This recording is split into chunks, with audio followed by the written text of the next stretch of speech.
This is the Lawrence County SportsNet, powered by LCAT. Gold heading back to Lawrence County. Your home for the County of Champions. Can you say 3P? Union Scotties, WPIAL champions. The Neshannock Lancers are PIAA Class 2A state champions once again. Swing and a miss. The Union Scotties. It's double gold for the County of Champions. Wilmington, your District 10 1A champ. Makes the catch. That will do it. Mohawk, back to back. Go celebrate.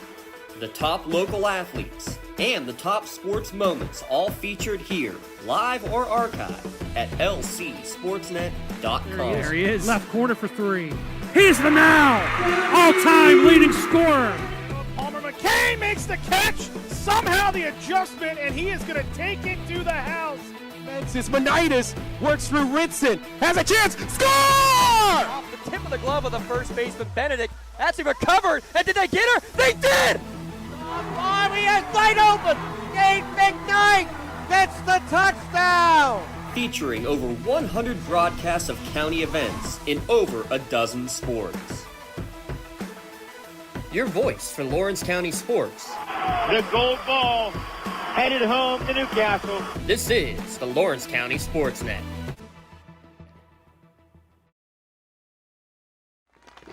Final night of the high school football regular season brings us back to Laurel High School tonight, where the Big 7 championship is on the line as two county rivals, Laurel and Neshannock, will do battle here tonight. We'll talk about the scenarios and the playoffs and everything as it will happen tonight over the course of 48 minutes here tonight from Laurel. We'll crown a Big 7 champion.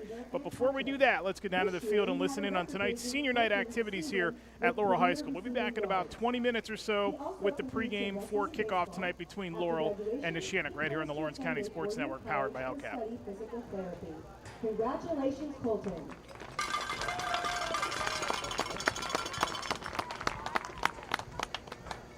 Up next, we recognize Nathan Hill. Nathan is the son of Seth and Kim Hill. He has been a member of the Laurel football program for 4 years and also competes in wrestling and track.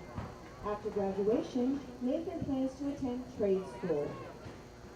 Congratulations, Nathan.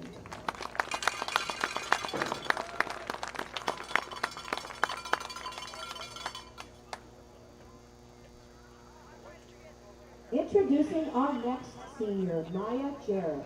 Maya is the daughter of Anne Marie Jarrett and James Jarrett.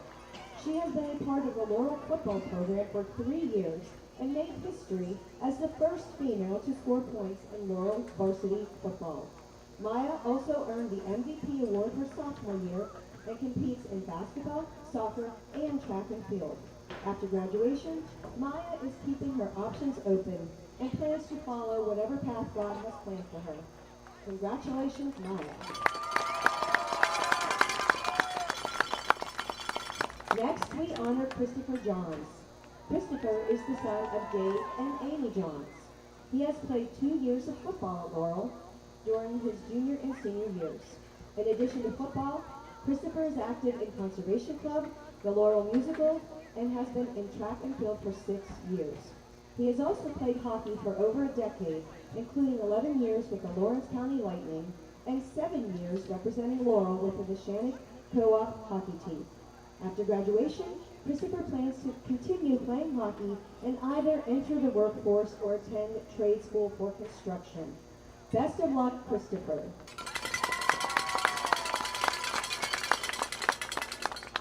Joining us next is Xander Johnson. Xander is the son of Eric and Grace Johnson. He has been a part of the Laurel football program for 4 years and also serves as the team's social media manager. Xander competes in both indoor and outdoor track.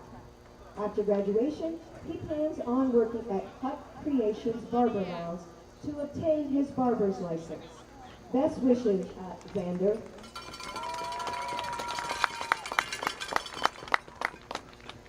Stepping into the spotlight next is Kevin Mahoney. Kevin is the son of Kevin and Kathy Mahoney. He has been a member of the Laurel football program for 10 years, earning 3 letters and serving as team captain.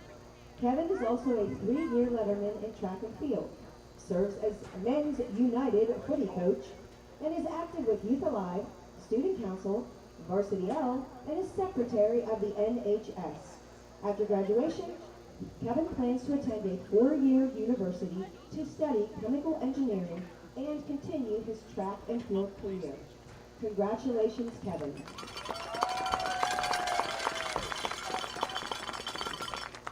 We proudly recognize the next senior, J.J. McBride. J.J. is the son of Jay and Tressa McBride. He has been a member of the Laurel football program for 10 years and earned a first-team all-conference honors at safety. In addition to football, J.J. participates in baseball and is active in the Men's United Footy Club. After graduation, J.J. is undecided on his future plans. J.J. is preparing for the next chapter in whatever comes his way. And if I know J.J., it's going to be a lot of fun. Best of luck, J.J.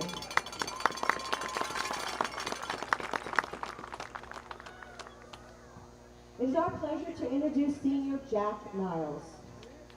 Jack is the son of Jennifer and Ryan Niles. He has been a member of the Laurel football program for 10 years. Jack was named an All-State linebacker, earned 2024 Big 7 Conference Defensive MVP, and holds career tackles record at Laurel. He also competes in track and field and wrestling. After graduation, Jack plans to attend a 4-year college and continue his football career. Congratulations, Jack.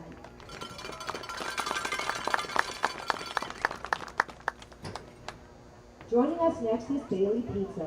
Bailey is the son of Judy Pizza and Drew Chacon. He has participated in football for 1 year and also competes in track. After graduation, Bailey plans to attend college to study chemical engineering.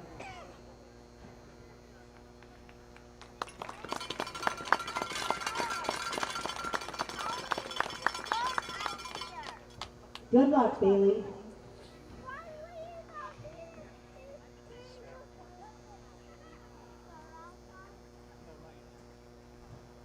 Next, we honor Luca Santini. Luca is the son of Gina Santini and Rick Santini. A dedicated member of the football program for 10 years, he was named a 2024 All-Section First-Team Athlete. He also broke 2 records this year. He holds school career passing yards and school career touchdowns. He's also a multi-sport athlete competing in both baseball and basketball. After graduation, Luca plans to attend Clarion University and continue playing baseball with his major still to be decided. Congratulations, Luca.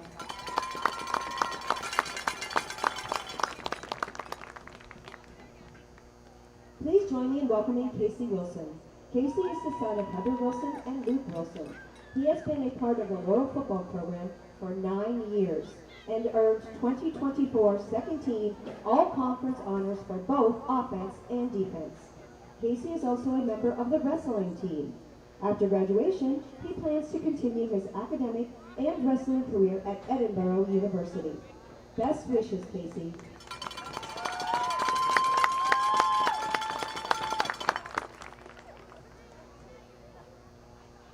Let's give our senior Spartans a big round of applause, and then they can join their teammates in the locker room to get ready to go get them.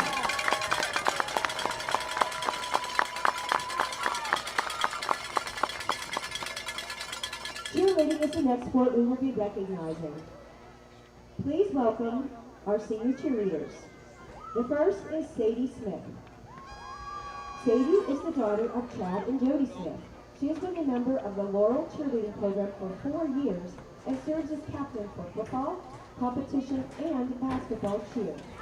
Sadie also gives back to the program as a coach for the midget cheerleaders. After graduation, she is still undecided on her future plans. Best luck, Sadie.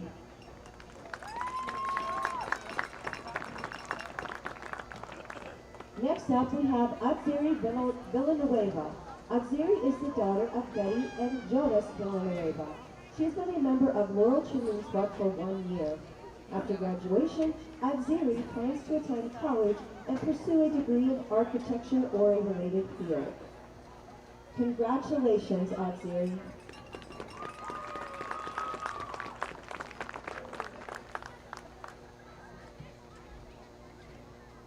Joining us next is Olivia Winter. Olivia is the daughter of Amanda Mills and Terry Mills. She has been a part of the Laurel Cheer program for 8 years and has lettered all 4 years of varsity, serving as a co-captain this season. Olivia is also a member of the FBLA and cheers with Fire and Ice Hermitage All-Stars. After graduation, she plans to attend Duquesne University to major in finance and pursue a career as a financial analyst. Best wishes to you, Olivia.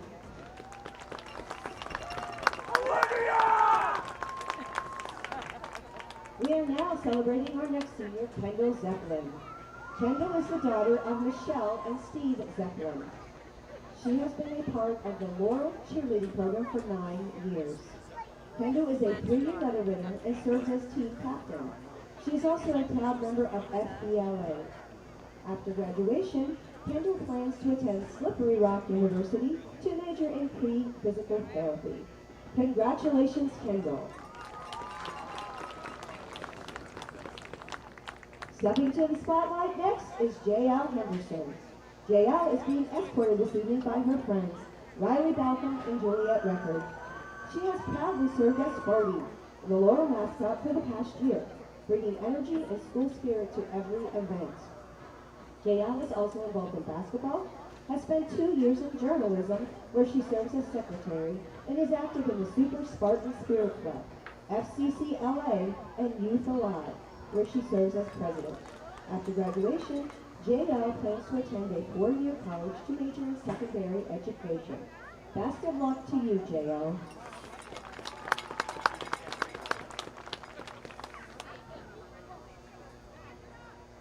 The next seniors to be honored represent our golf team. Joining us tonight is Tyler Allison. Tyler is the son of Justin and Emily Allison. He has been a member of the Laurel golf team for 3 years, lettering each season. In addition to golf, Tyler has played ice hockey for over 12 years, competing at high levels across the U.S. and Canada with the Pittsburgh Icemen. After graduation, Tyler is still deciding on his next steps. Congratulations, Tyler. Now it's time to honor Talon Bailey. Talon is the son of Todd and Sherry Bailey. He has been a member of the Laurel golf team for 3 years and has lettered each season. In addition to golf, Talon also participates in baseball and is active in Youth Alive. After graduation, he plans to pursue a trade or join the military. Congratulations, Talon.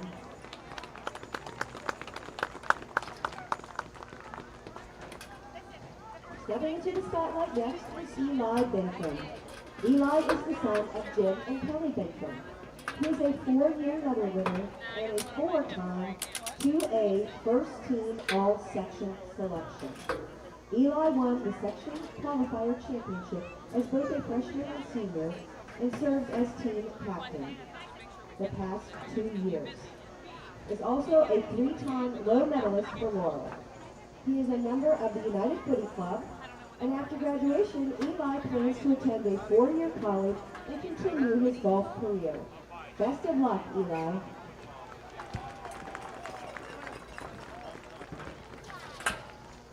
Our last senior golfer is Dylan Dugan. Dylan is the son of Molly and Andy Dugan. He has been a dedicated member of the Laurel golf team for 4 years. A highlight of his golf career was earning first place as a team at the 2024 Tri-County Tournament. In addition to golf, Dylan serves as president of the Conservation Club, showing strong leadership both on and off the course. After graduation, he plans to enter the workforce and operate heavy equipment. Best wishes, Dylan.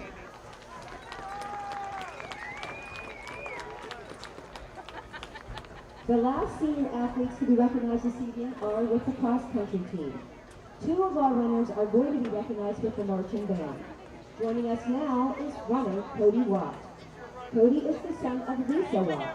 He has participated in cross-country for 5 years. During his time with the team, he was a part of the 2022 squad that won both section and Tri-County championships. Congratulations, Cody.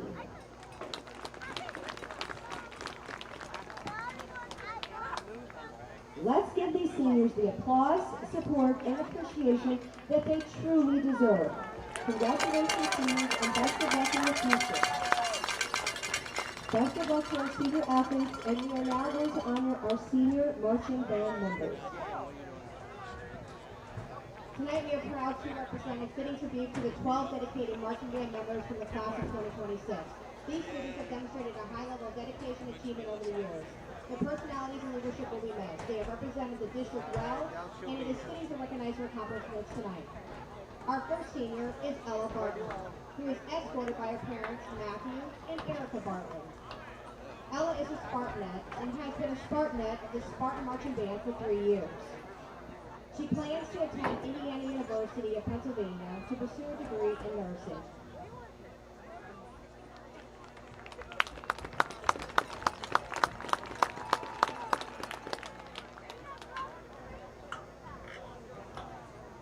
Our next senior is Isabella DeVos, who is being escorted by Brandy Simperman. Isabella has been a part of the Spartan Marching Band drumline for 4 years. In addition to the marching band, Isabella does concert band, jazz band, percussion ensemble, theater, FFA, conservation club, and archery. She plans to attend Westminster College to study pre-vet. Our next senior is Madeline Doolittle, who is escorted by her parents, Jason and Whitney Doolittle. Madeline is part of the dance line and has been for a total of 4 years. In addition to the marching band, Madeline is a part of the FFA, Journalism Club, Super Spartan Spirit, Church and Youth Group. Madeline plans to attend cosmetology school at LTI.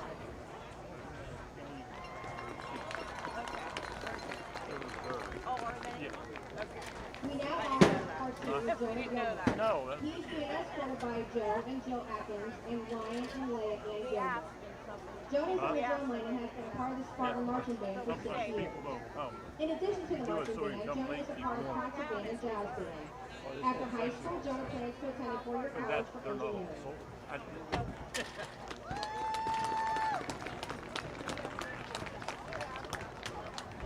We now honor senior Nora Johns, who is escorted by her parents, Jerry and Laura Johns. Nora plays the flute as one of our drum majors. She has been a part of the Spartan Marching Band for 6 years. In addition to the marching band, Nora does varsity cross country, concert band, concert choir, and musical theater.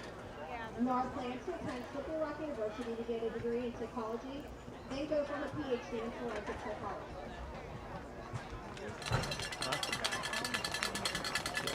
Our next senior is Tyrone Cumberland, who is escorted by parents Randy and Amy Cumberland.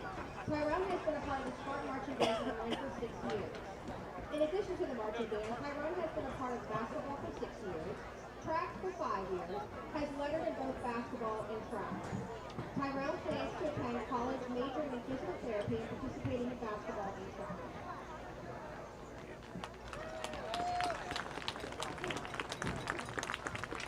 We now honor Aiden Mack, who is being escorted by his parents, Eden and Rachel Mack. Aiden currently plays the clarinet and has been a part of the Spartan Marching Band for 6 years. In addition to the marching band, Aiden is a part of cross country, track, stage crew, bocce, art club, forensics, and youth group. Aiden plans on after school to study biochemistry, but is currently undecided upon which college.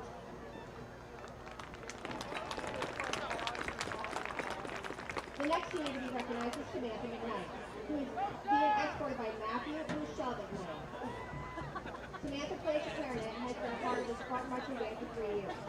In addition to the marching band, Samantha is studying electrical occupations at VOTEC, 3-year student council member and senior class vice president at LCCTC, peer leadership member, LIFT club member, NTHS member, Skills USA State Group, soloist, and jazz band. After graduation, she plans to continue to work at Bruce and Mary Louise Electric and one day become a mother and a wife.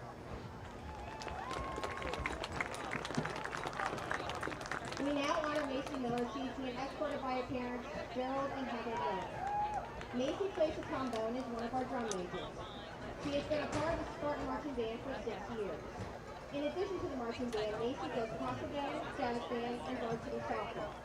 After high school, Macy plans to attend a 6-year program at a college or university to pursue a doctorate of pharmacy.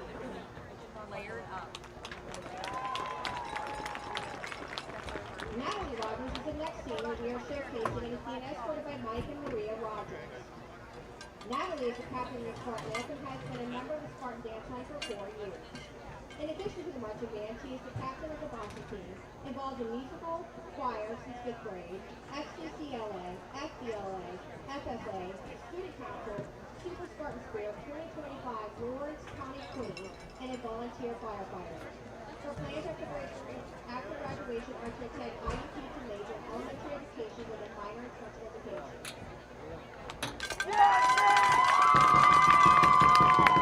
Our next senior is Alyssa Stewart, who is being escorted by her parents, Arthur and Leah Stewart. Alyssa is on the SpartNet dance line, and she has been a part of the Spartan marching band for 2 years.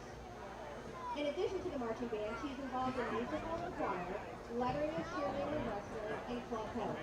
Her future plans are to start training to become a licensed phlebotomist. Our last team that will be recognized is Erica Wagner, who is being escorted by Jason and Julie Wagner. Erica plays the flute and has been a part of the Spartan marching band for 6 years.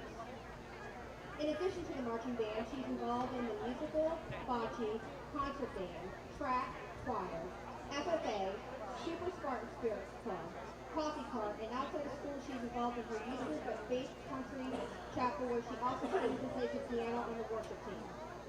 After high school, Erica plans to attend Liberty University and major in elementary and special education.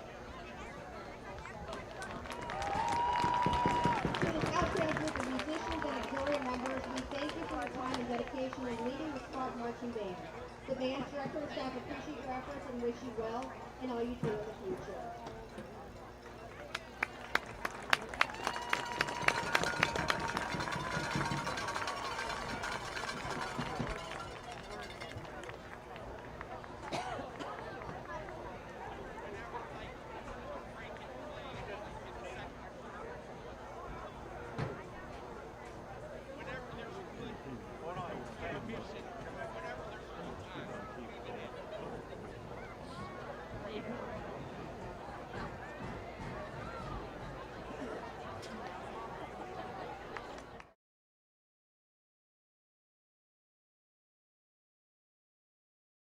Thank you for calling Axe. Where can we take you today?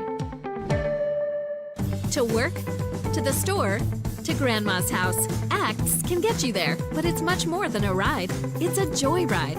I'm helping people. I'm getting them out of their house. I'm taking them to their doctors, to the grocery store. They say I'm entertaining. Okay, we laugh, we joke, we sing, we tell stories. They're like family to us. Even if it's the same day, to schedule your joyride, call Axe today.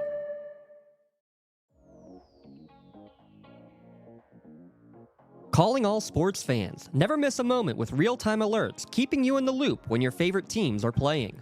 Get instant updates sent straight to your phone with game schedules, changes, and all the latest news. You can receive important updates and reminders, so you're always prepared for game time. Be the first to cheer on your local teams and show your support. Receive important updates and reminders, so you're always prepared for the game. Signing up is...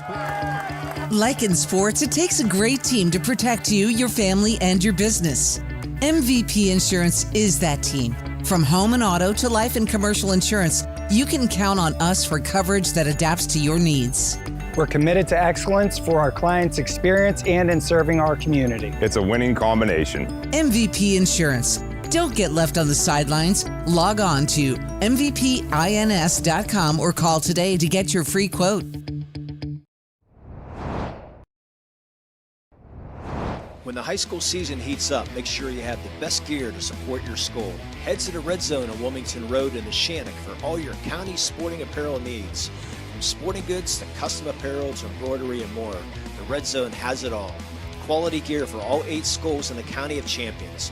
Stop by and enter the Red Zone or visit them online at theredzonesports.com. Score big at the Red Zone.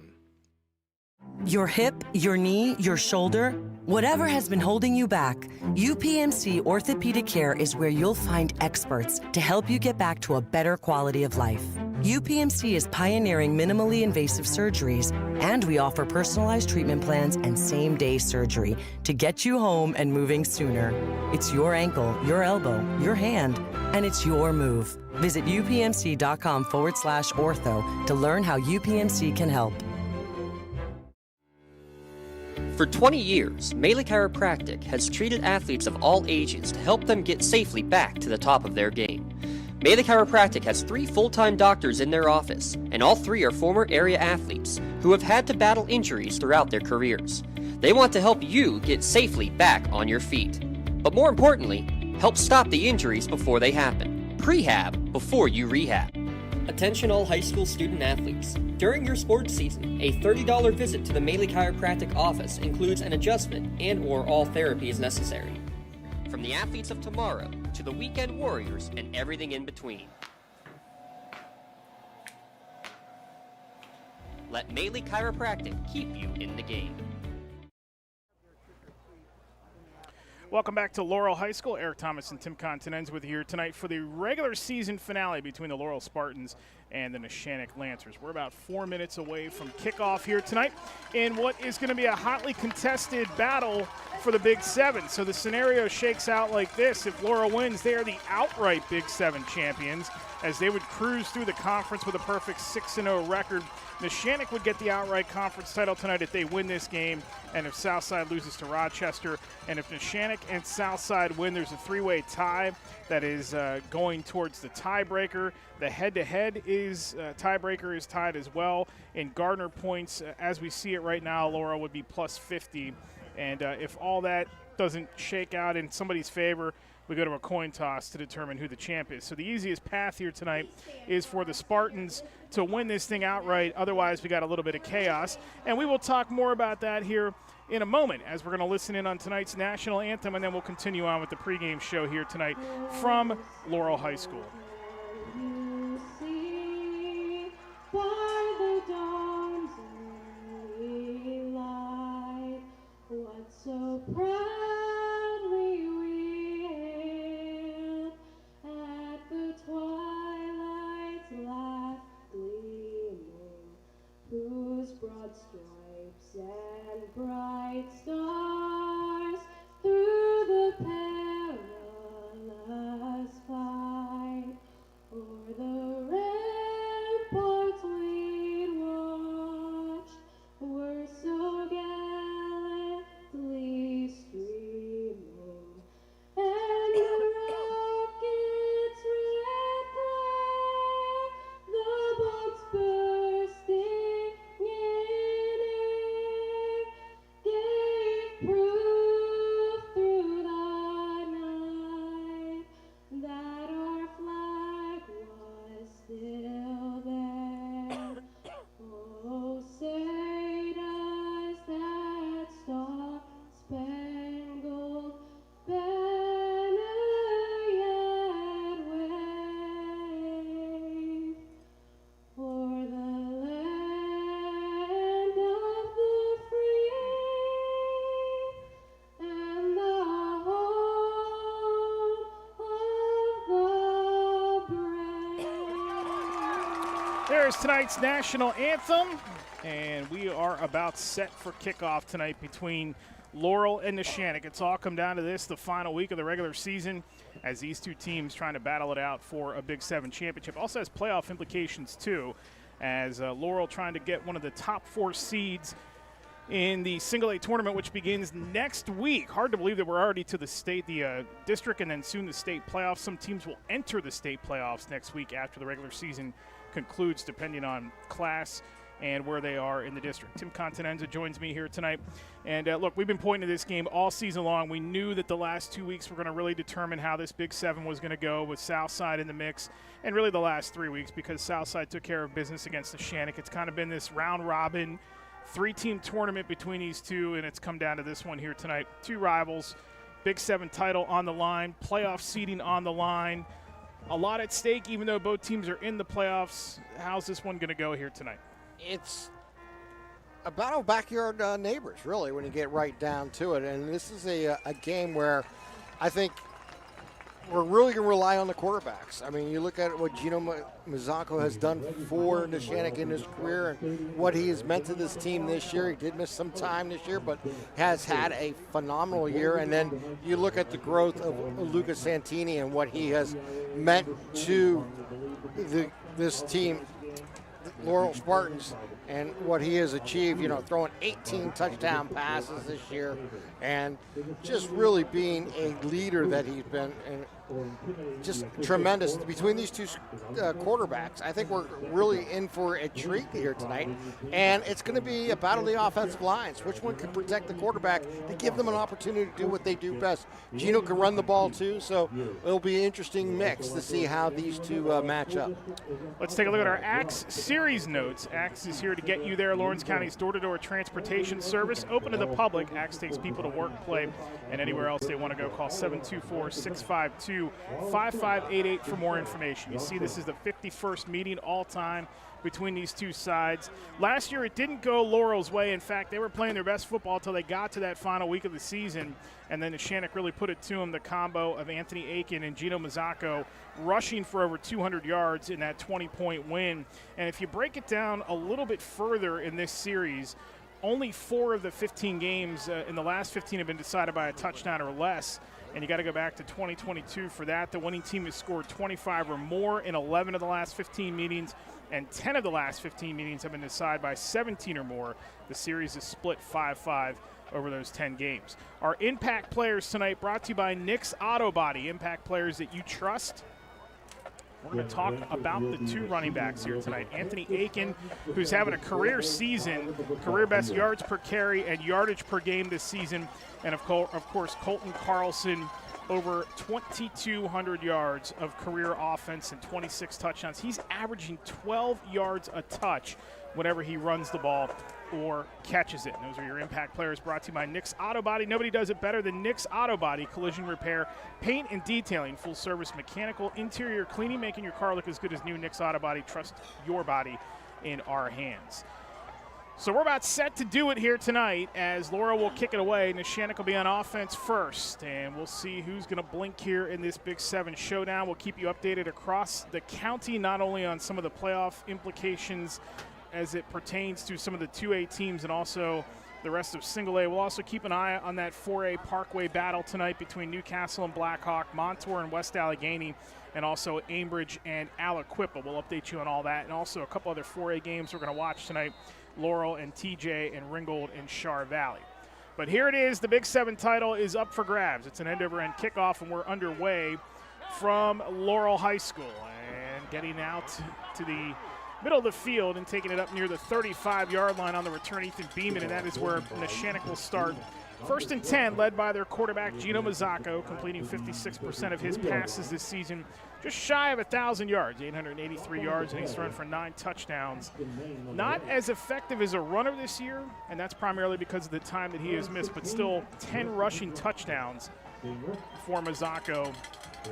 And his backfield mate, Anthony Aiken, as we said, having a career best season carrying the football. So Neshannock will start at 1st and 10. Mazzocco going to pitch it out wide on play number 1, and here is Aiken down the sideline, and he's pushed out of bounds on the near side as Carlson and J.J. McBride are there for the stop. But a good run on 1st down by Aiken as we get it underway here from Laurel.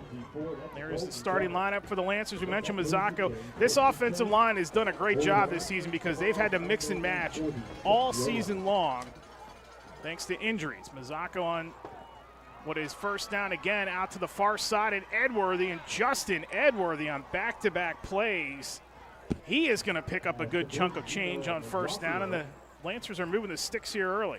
Yeah, it's a great 1-2 punch they have between both Aiken and Edworthy. Edworthy seeing more and more time in the last couple of years, and they picked up about 7 on that carry.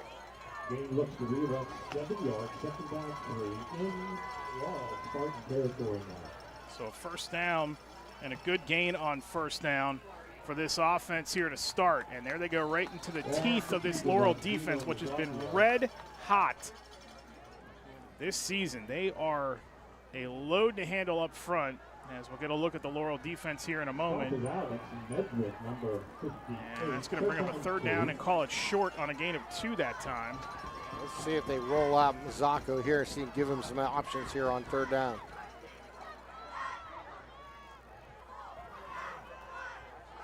There's a good look at Gino.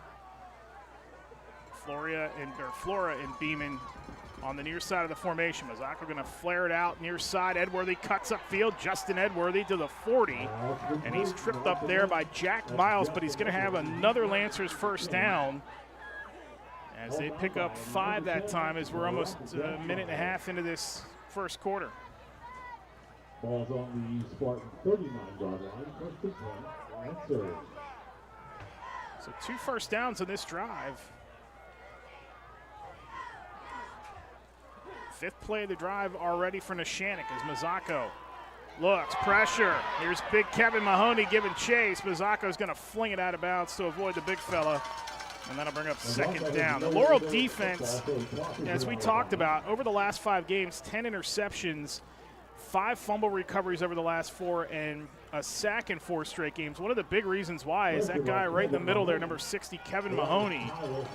And these 2 big defensive tackles, Wilson and Mahoney, are causing problems all over the place. Alex Medved's having an all-state type of season for this Laurel defense up front. Second down for Neshannock. They go to the ground. Aiken, right side, lost the football. And Neshannock is going to pounce on it, and there to recover it is Gino Mazzocco.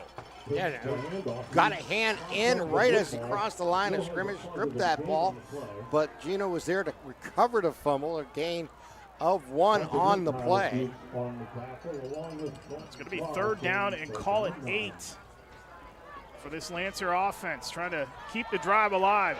Gino with time, and there's Alex Medved. We just talked about him. In the backfield, ball pops loose again, and it's going to be down back at the 50-yard line, recovered back there by one of the Neshannock linemen, Dante Canciello, but that's going to force the punt. Alex Medved does it once again, as he's done all year. Yeah, loss of 9 on the sack, all the way back to midfield, as he just was left unopened and was able to get him from behind to bring him down. So Lancers will punt it away. Anybody who's back deep to receive for Laurel, dangerous. This is going to be Braden Faulkner, I believe, back there. It is. Faulkner trying to get out to the far side, and he's going to be corralled over near the Neshannock sideline. So that means Lucas Santini and company, their first crack at it tonight. Last week they gave up the early touchdown to Southside. They came back, scored 42 unanswered points to blow out the Rams 45-7. Get themselves in position to win this Big 7 tonight. It was such an impressive outing last Friday night for this team in green, as they were able to really just dominate. Once they got the lead, it was lights out, and they never allowed Southside back into the ball game, and the defense led the way. Brian Cooper on the sideline there for Laurel, 1st and 10, and they will just push the pile up the middle on first down. That's going to be Santini on the keeper. And Luca with a good gain of 4 that time to open things up here for this Lancer offense. Yeah, and just a simple play. Just follow your blockers up the middle, and Santini getting that first really split up the middle and was able to get the good gain. Pretty much the same line for Laurel's offense. We'll talk about them here in a moment. On second down, Santini under center will hand off. It is Carlson, and Carlson is pushed backwards, keeps the legs working, and then Nico Huff comes up from behind to get him around the 40-yard line. There's our LCAP instant replay, a little full house backfield that time. Neshannock thought they had him, and there's Huff in pursuit. Yeah, there's a nice break of tackle there, and then get loose for the run of about 4-yard gain, bring up a third down and short coming up here for Laurel. A lot of options here for the Spartans offense. Hill, Carlson, and Miles in the backfield on third down. First third down of the night for Laurel, first drive of the night for the Spartans. And off to Hill, left side, fighting forward. He's going to have enough. Yeah, picked up about 3 on the play. Just a power move to the left, right off the guards, and was able to sneak through and hit after initial contact and pick up that first down here for the Spartans. We talked about all 5 starters on this offensive line. Returned from a season ago for Brian Cooper Spartans, and they are spearheaded by Mahoney, who is shifted from tackle to center, and he's been a good one as Hill gets the carry on first down, and he's met almost immediately. In there for the stop, Griffin Wyan and also Joey Paglia. There's a look at the Laurel offense. Hill has been great this season. Again, we said it last week, doesn't have the numbers, but he has put up the touchdowns this season. Yeah, he's made an impact when he has the ball in his hands, and that's really what this offense needs. No matter who has it, try to make an impact of play, and they've been so successful with that. Second down and long for Laurel now. Still trying to find the first points of the night here as we're about halfway through this quarter, and Santini, and they're going to rule it incomplete as Justin Edworthy was underneath of it but couldn't hang on. And that's going to bring up a third down once again for the Spartans as we hit 6:39 to go in the opening quarter. Yeah, Edworthy, ball basically thrown right at him. He dived for the ball, went off the front of his chest and unable to trap it before it hit the ground. And that caused the incomplete and an opportunity on third down here for the Spartans. 2 picks last week against Summit Academy did Laurel have, or did Neshannock have, rather. They go to Miles on third down, and there's a tackle in the backfield, and there's that guy again, Griffin Wyan. And so far, it's the defenses that are standing up here early on. Big third down stops each way for these 2 sides. Yeah, just got into the backfield and then got about a 5-yard loss on the play. From great defense here for Neshannock. That's exactly what they needed to happen here to force the punt.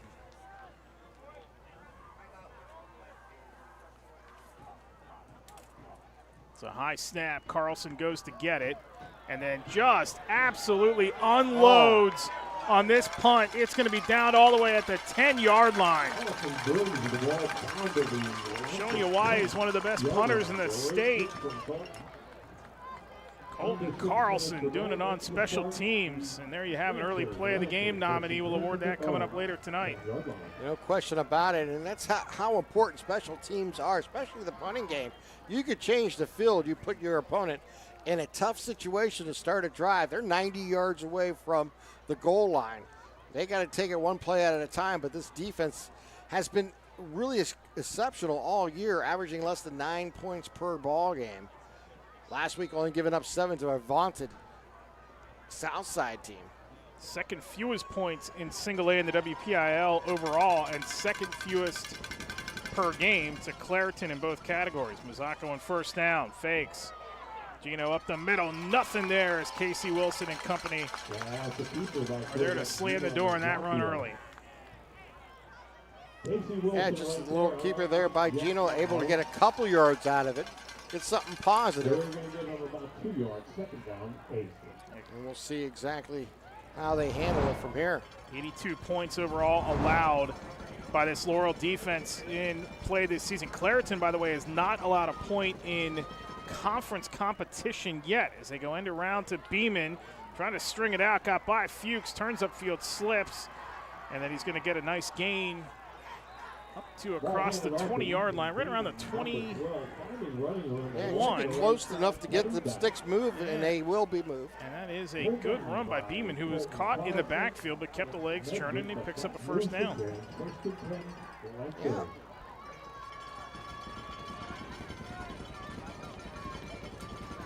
Shannock's got 3 first downs already, but nothing really to show for it. So he'll come back with the quick hitter with Mazzocco, who carries again. Jack Miles to stop that time for Laurel. Ball from the 26. Second down, 5.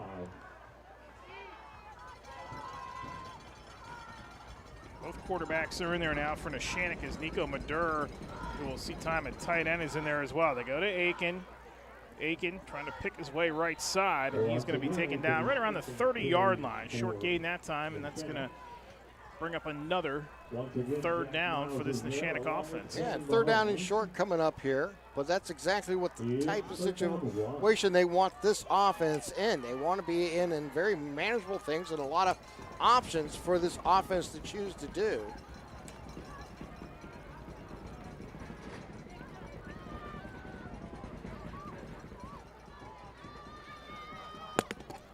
Mazzocco checks the sideline on third down.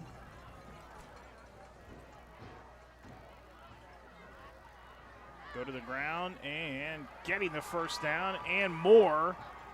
Carrying that pile almost to the 40-yard line is going to be the workhorse Aiken once again. But it's another first down for Neshannock. 2 of 3 early on here on third downs.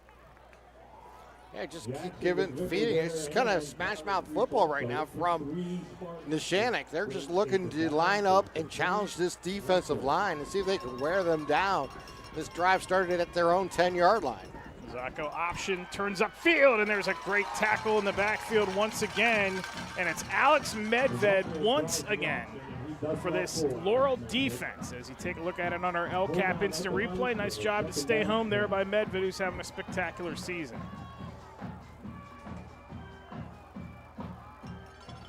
Second down, they go quick. Mazzocco dumps it off again.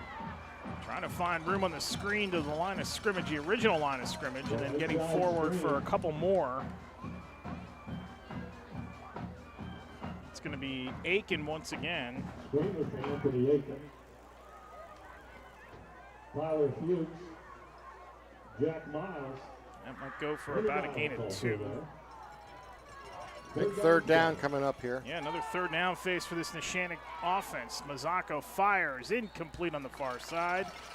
And that is going to bring up another fourth down for this Neshannock offense, and the Laurel defense once again does its job. Even though they weren't able to put points on the board on that drive, Eric, that's a very impressive drive to be able to get the first 2 first downs, move the ball out from underneath your goal line, all the way out to the 40-yard line, and then put your special teams on the field to try to punt this ball away and see if they can really change the field position that Laurel did on their last punt. So 3 possessions. And 2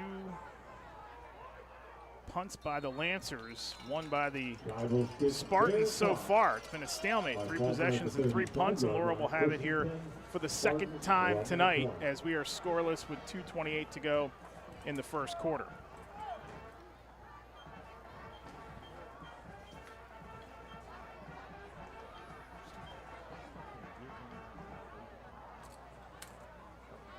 We will keep you updated on everything tonight as we see it across the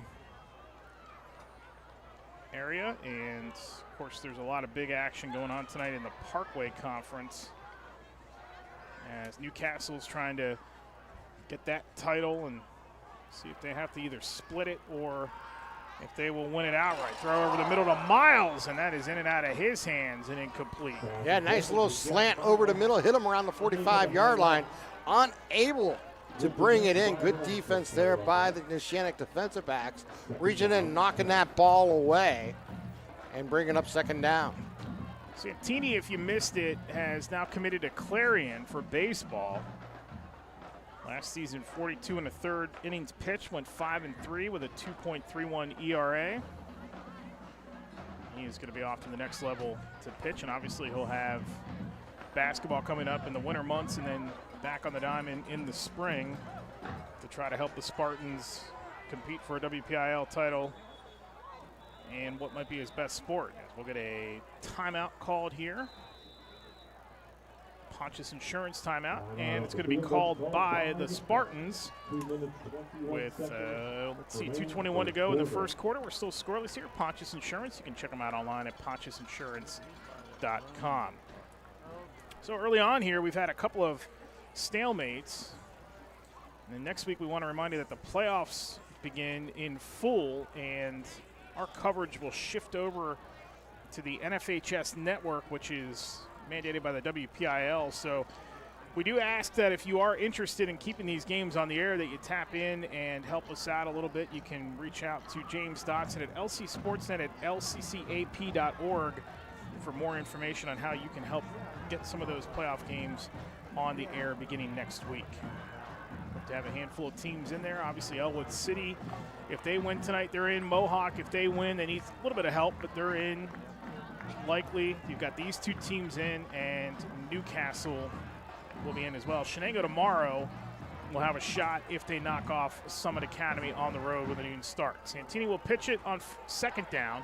This is Hill trying to get to the corner. He turns upfield, not much there, as Beeman is able to drag him down right around the 39-yard line. So it's a short gain of 2 that time for Hill. And these two offenses, Tim, are not off to the fast start that they have been accustomed to in recent weeks. Yeah, it's been the defense, and not a surprise here. I guess more of a surprise is how well Neshannock is handling this high-powered offense from Laurel. And it's kind of a counterpunch type scenario going on. Both teams trying to establish the run, and both defenses have been able to rise to the occasion. Just outside the 40 on third down. Santini will put it in the air. He's got no time, and there's Griffin Wyan again, flying in there and bringing Santini back. He is hurt. After the play, he is slow to get up. He is twisting and turning on that turf. But this, the Neshannock defense, man, are they getting home early. I tell you what, they had the whole house coming in.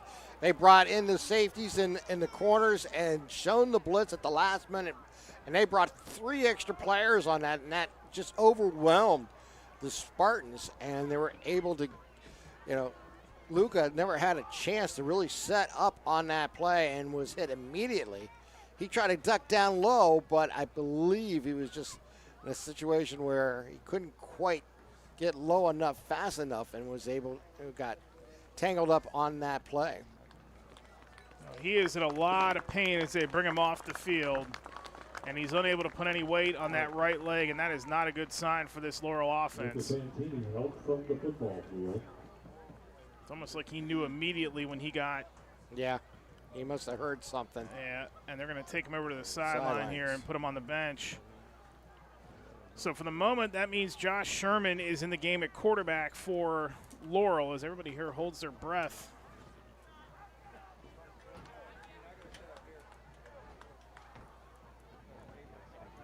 Been a great season for Santini. Laurel will have to punt it away.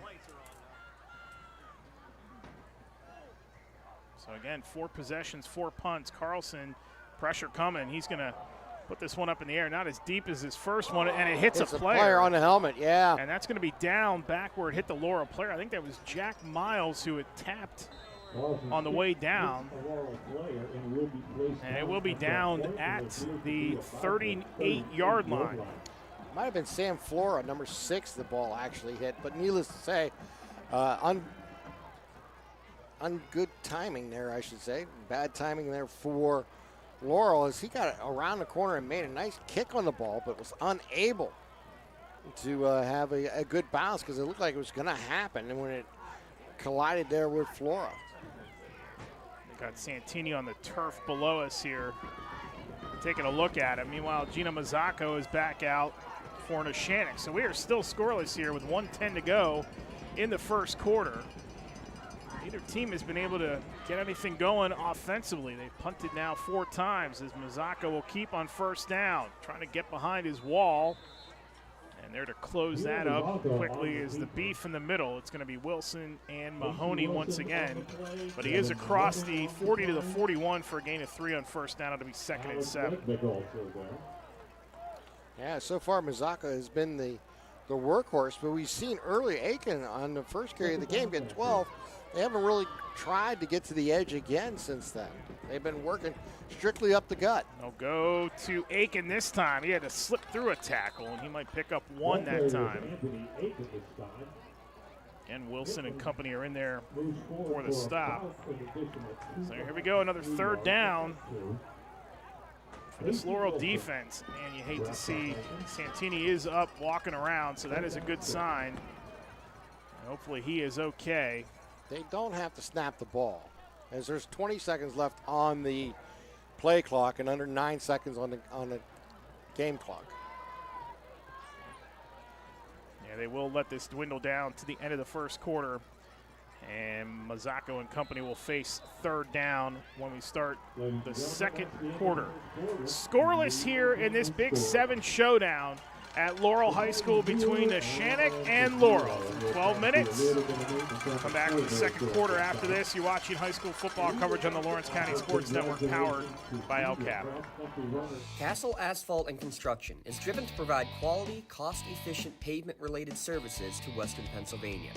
Every paving or construction service at Castle Asphalt begins with a thorough site inspection of the area to allow their team of professionals to become familiar with the unique conditions of your home or business. Once the site inspection is complete, Castle Asphalt provides you with a detailed plan of the design, cost, materials, and time of completion, so you know exactly what to expect during your construction. Visit castleasphalt.com to request a quote for your next project and make your dream design come to fruition. GEM building contractors and developers have a proven record of performance on any size project. They bring value, local craftsmanship, expert management to meet any challenge. From design construction, from inspection to budget estimation, GEM Builder has been building our community for 70 years. Second quarter underway here from Laurel High School. Eric Thomas, Tim Continenza. We have James Dotson downstairs working the sidelines. Scoreless between Laurel and Neshannock here after the first 12 minutes. And a third down here for the Lancers. 3rd down and 7. Coming up here for Gino Mazzocco and company, trying to find some offense into this second quarter as we're getting set to get rolling here in the second 12 minutes. Good defensive stalwart in the first quarter as Mazzocco rolls out. Gino looks. Gino nowhere to go. Going to air it out. Incomplete. And once again, that Laurel defense is going to hold here as Neshannock's going to be stopped on 3rd down, and they will punt it away. So we've had 5 possessions and 5 punts, just like we drew it up. Yeah. 5 possessions and 5 punts early on. Yeah. Flora will be deep here to receive.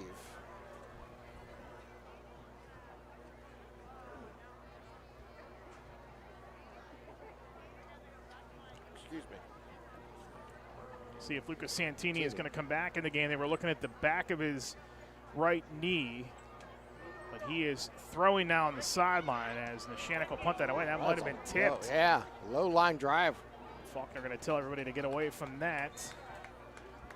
And that will roll out of bounds and be downed, or will be downed, just over the 40-yard line. So let's see if Santini is in. It's going to be Josh Sherman for now. Keep warming up Santini here, and let's see if he can give it a go. But Josh Sherman on the season's done a little bit of everything for this offense. He has rushed the ball for 86 yards, has 6 catches, and he's also the backup quarterback. So we'll see what he has in his hip pocket here for this Laurel offense, because they need something here early on. Still early in this game. They go full house backfield again on 1st down. Sherman, his first snap. He'll hand off Hill. And Hill's got nowhere to go. That defensive line here for Neshannock really just holding its own and making the plays. First hit was a Nico Huff, number 13. Nico Huff. Brendan Stewart's also getting good penetration in there. That's going to be a no gain that time for Hill.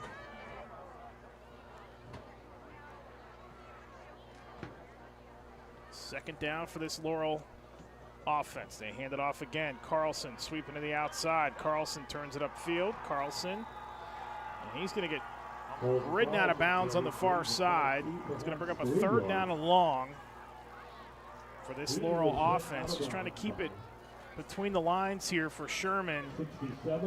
Not do anything crazy as Joey Paglia once again converge for the stop for Neshannock. We'll 3rd down.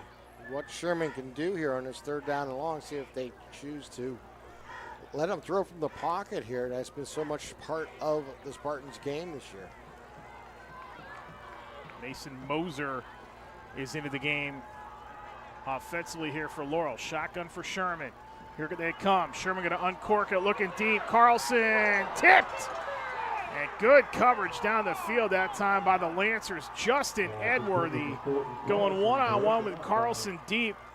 And that's going to force the punt on 4th down once again. Yeah, good defense again there. As you see on the replay, as he was able to run down the field and then cut right in front of the defender, but he came back from underneath and able to swat that ball away and cause that incompletion. Out-of-town scoreboard update in 2A, the Midwestern Conference. Mohawk has a 7-0 lead on Riverside as they go to the second quarter in Elwood City. Punt's going to be fair caught. And Neshannock will take over once again. So again, not to cut you off there, but again, the storyline here for the Big Seven, Laurel wins it, they win outright. Neshannock wins, they can win it outright if Southside were to lose to Rochester.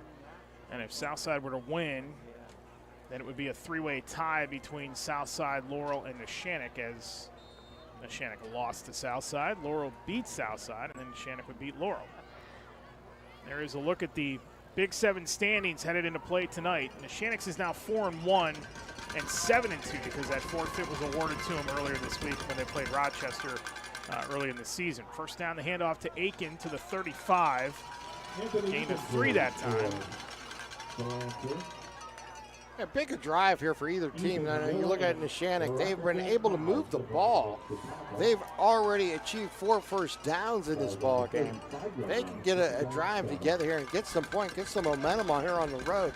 Could be a big thing, especially with Santini possibly out of this game. And you have to see what his status is going to be, but was warming up. Is Mazzocco going to keep? Good fake. Gino turns on the Jets. Gino is going to be cut down shy of the 45-yard line. Good run, though, by Mazzocco, and that's going to be enough for a Neshannock first down. Yeah, made a nice cut inside and then went back. Was able to pick up 10 on the play, take it all the way out to the 45-yard line. Nice run there by Mazzocco. So look at our LGKG home team advantage tonight as they'll stay on the ground. That's Aiken once again into Laurel territory. And Gino being clutch tonight, not allowing any short fields for this Neshannock defense. And then that front 4, and we say third down, but it's been third down. It's been a nightmare for both teams early on in this game as Aiken once again is only going to get a couple that time. And it's going to bring up yet another third down here for this Neshannock offense. A big opportunity again here for Neshannock. They've been able to convert on third down earlier in the game, and they need to be able to do it here on third down, a long 3 coming up here, possibly 4 if you look at it. It's a big play here. Let's see what they dial up. Looks like it's going to be empty backfield here, Eric. Third down for this Neshannock offense. Gino to throw it. Gino takes off. Gino Mazzocco is going to be taken down back near the original line of scrimmage. There's that pursuit once again. Medved, Mahoney, all those guys up front doing their job as they will hold the Neshannock offense once again. Huge thing as he was trying to step away. They got him from behind and bring him down and force another punt here. And it looks like we're going to get another timeout. Pontius Insurance this will timeout. Be against Laurel, so I'll be only 1 left here in the first half. Yep, second timeout charge to the Spartans. Online at PontiusInsurance.com. And what's been a fast-moving first half here as we've had no scores, all punts. Again, just like we drew it up, right? Oh, absolutely. Who didn't think it was going to be a defensive game here tonight? Just 2 high-power offenses playing against each other. Newcastle Transit out-of-town scoreboard update. End of 1 at Blackhawk. Newcastle and Blackhawk are tied at 7. Also into the first quarter, it is New Brighton with a 6-0 lead on Union. Elsewhere in the MAC, it is Karn City 14 and Wilmington 7. It's a bit of a surprise early on. Mohawk game is on our other channel, so you can tune over to watch that. Or looks like they're going to line up to go for it. Yeah, they are going to go for it here, and it looks like we're going to get a flag, and we do. Do we get someone offsides or get a false start?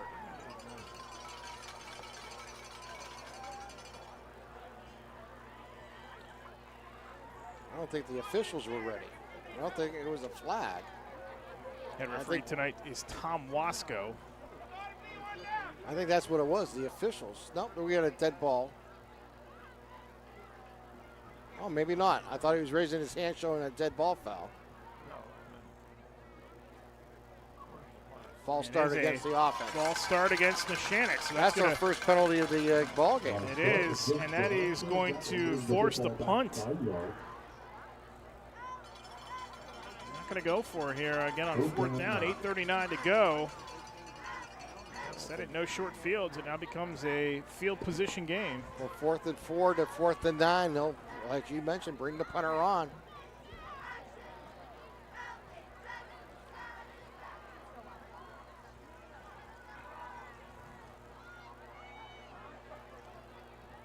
It's going to be Faulkner back deep to receive. This one's going to be short again.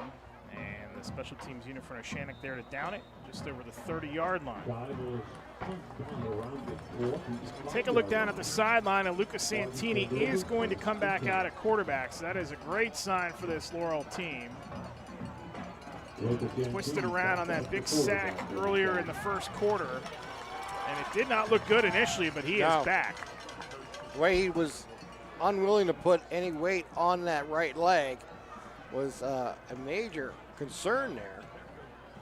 However, him returning with 8:19 remaining here in the second quarter, with a drive starting at their own 26-yard line, is a big advantage here for Laurel in this tie ball game at 0. Takes a wobbly snap. Santini going to take off and run. So why wouldn't he after leaving the game with a knee injury? Comes right back on the field and runs it on his first carry.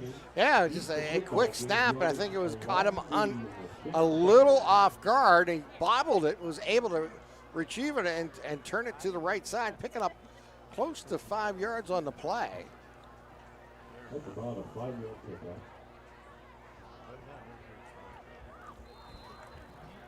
No completions yet for Santini in this offense. Sherman threw the ball one time when he was in there. Santini 0 for 2 so far.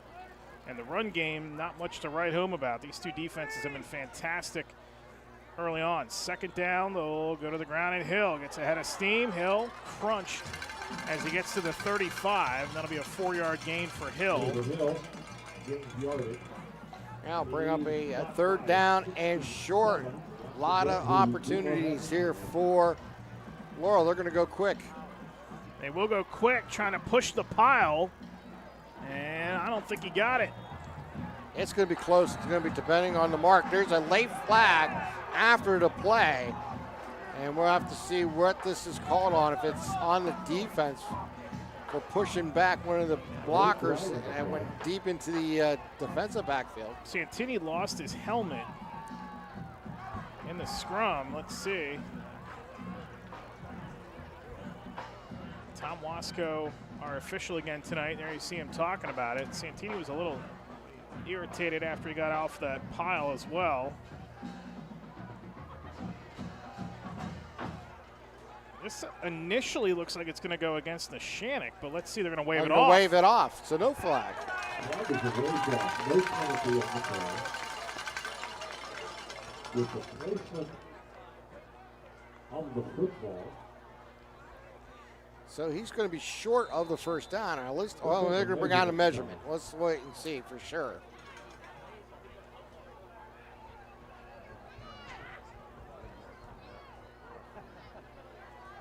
Can really count on one hand, really on 3 fingers, how many times you've seen a measurement this season, at least that you and I have seen. Yeah, no, they just don't do it very often anymore. They do not measure much here, but this is going to be tight. See if Santini got enough on that run. They got it marked right on the yard line. If that's where they have the marker, he should have it just by the nose. Oh, and you are correct, sir. He got it right by the white stripe on the ball. So that's their second first down of this first half.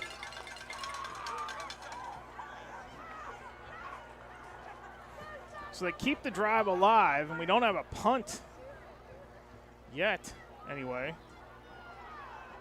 going to be 1st and 10 from the 36 for Laurel. Still scoreless here. We're almost halfway through this second quarter. Carlson out of the backfield. They'll flip it to him. Carlson takes off. Colton Carlson spun around. There he goes. Carlson down the field, and he's taken down all the way inside the 30-yard line. Sammy Flora saved the touchdown, and there is the big play we've been waiting for from these two offenses.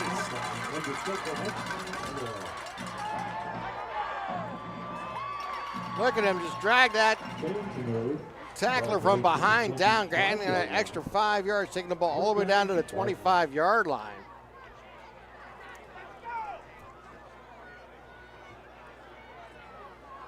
That is the play we've been looking for, and Santini and company needed that one on their offense. So go to Hill. Hill spun around. He's going to maybe gain about, call it 2.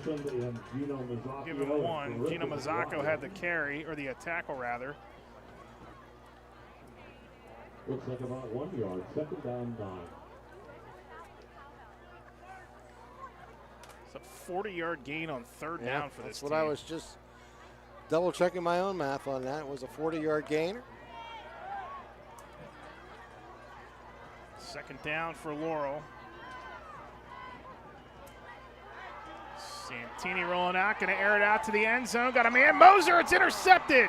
Justin Edward, he steps in front of it and picks it off again. He has had a monster year in the secondary for this Neshannock defense, and again they come up with another game with an interception. He almost had one earlier in the contest, and he has one now. Yeah, what he did is cut in front of the receiver, and that ball was just a little bit underthrown there by Santini. He was on the move, rolling to his right, making that throw. And just he had a man open, but he underthrew it, and he cut in front of it, made the catch. And now Neshannock will take over, 1st down and 10 at their own 4-yard line. Deep in their own territory, but still looking for a touchdown or still looking for points of any kind here in this first half. Mazzacco going to pitch it, Aiken. And he is taken down hard by Miles and also Casey Wilson after a short gain. It'll be 2nd down.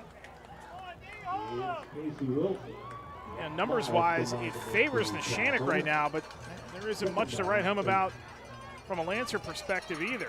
2-yard gain that time for Aiken. He's got 31 yards on 8 carries, but his biggest came his first to get movement. And we have a flag. Looks like it's going to go against Neshannock. And it's going to be a false start. Just be half the distance. If we put the ball around the 2.5-yard line, maybe the 3-yard line. Second penalty of this contest here, 2nd against the Lancers. Coming up at halftime, it'll be our UPMC halftime show. UPMC, Mercer, and Lawrence County, serving Lawrence and Mercer County. You can check them out online to find a position near you for all of your health needs. 2nd down, Mazzacco, Aiken to the 5, and not much else. I mean, the ball carriers here tonight for Neshannock has been Aiken and Mazzacco, and both of them about equal number of carries here tonight. Still go with that tempo. It's going to be 3rd down for Neshannock now, deep in their own territory. Mazzacco hands off again. Aiken trying to pound his way for a 1st down, and he's going to be well short. He'll pick up 4 on the play. Jack Miles, the program's all-time leading tackler, and on the stop. Let's see what Faulkner can do here. He should have excellent field position to receive this punt. He's going to stand around the 40-yard line as they'll punt from inside the end zone here for the Lancers. By the way, for Mazzacco, or for Santini rather, 5th interception thrown this season a moment ago, but they're going to get it right back because this defense has been so good. Faulkner will get away from it, and this is going to be excellent starting field position for the Spartans. We get a flag after the punt was down as Medved was mixing it up down the field with Aiden Turner. Punt is down to inside Lancer There's a territory. look at the laundry. At the end of the play. This might be additional yardage added on here from where it's down, and if that's the case. Yeah, that'd be a huge penalty against Neshannock if that's going against them. But this Neshannock offense, last 2 seasons, 41 touchdowns of 20-plus yards, 20 of them this season. They've had 9 in the last 3 games. It's actually against the Spartans. It's going to push the return back. That's the first accepted penalty against Laurel tonight. I'm not sure anybody really understands what this Laurel defense has done here. It's a 15-yard penalty, too. It is in this first half, and it's going to take the ball all the way back towards the 50. It's going to be at the 49. Still in Neshannock territory, but this Neshannock offense has been so explosive, and here's Laurel's defense standing pat, and they've allowed, outside of 1 play of 12 yards, nothing in this first half. They're showing blitz from the corners. Santini, quick throw, it's knocked down. And pressure in the backfield once again by Neshannock. Ethan Beeman flying in there. Gina Mazzocco also coming on the blitz as well. And Beeman was able to come from the left side and get his hands up, knocking that ball down.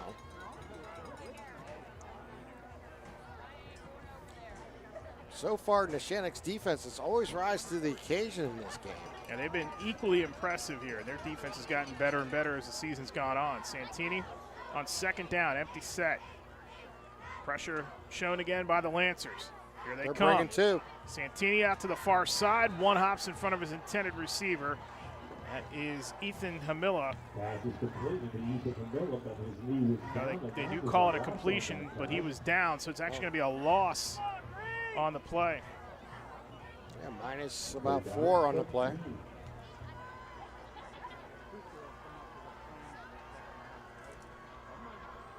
So bring up 3rd down and a long 13 coming up here.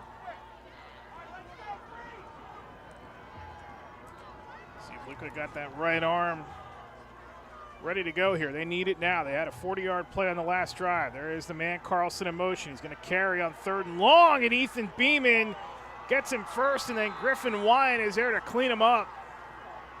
Huge defensive stand here for Neshannock. They get aided by the 15-yard penalty, pushing them instead of starting this drive for Laurel at their own 35-yard or 34-yard line. Had it started at the 49-yard line, and it actually went backwards on their 3 carries, and in the process now going to punt the ball away. So you got to give big hands up here to the Lancers defense, coming up big when they needed it most here late in the second quarter. Mazzacco's actually going to go back deep to receive the punt this time. It's going to come off the foot of Carlson once again.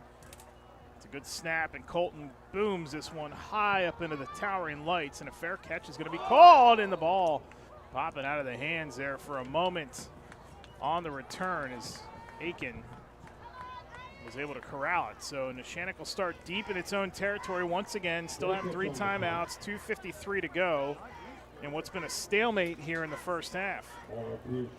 Just a great defensive ball game. I mean, this is championship playoff type caliber football.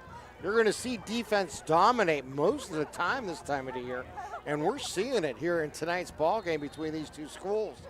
Now, the question is, Neshannock has been able to move the ball somewhat. They've been able to get multiple first downs on 1 drive. They've had 5 first downs in the ball game. Gina going to throw it on first down, in and out of the hands of Ryan Cameron, and incomplete.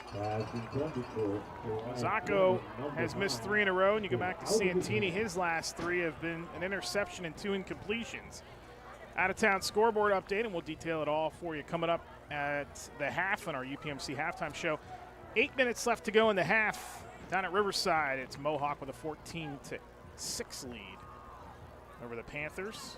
Trying to win and get some help to get in. It is Mohawk as Aiken will carry. Aiken, and he's pushed towards the sideline and then pushed towards the turf by Josh Sherman. That'll bring up 3rd down. Yeah, 6-yard gain on his 10th carry of the first half here for Anthony Aiken. Josh Sherman makes the tackle. 3rd down 4. Actually, I'm for 11. He's been good in this first half. Most consistent player offensively for either side as Mazzocco keeps. Gino, option out to the near side. Aiken, twisted around and dropped back behind the line of scrimmage. It's Ethan Hamilla who flies in there and stays with him. And another punt going to be forced by this Laurel defense. Here's the LCAP replay. The pitch, nothing there up the field.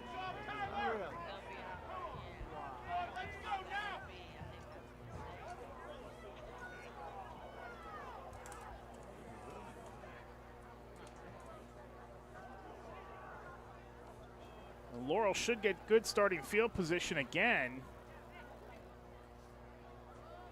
I'm not sure anybody in the crowd knows what to think of this game either. I mean, this was great field position with about 90 seconds remaining here in the first half. There's going to be a timeout taken by Neshannock. This is a good timeout here by the coaching staff just to talk this over and recognize how important this play on this punt is, just to get something off and be able to cover this punt properly and possibly get a good one off that you can push them back. You want to keep Laurel outside the 20-yard line because, as you mentioned, they can score from any distance.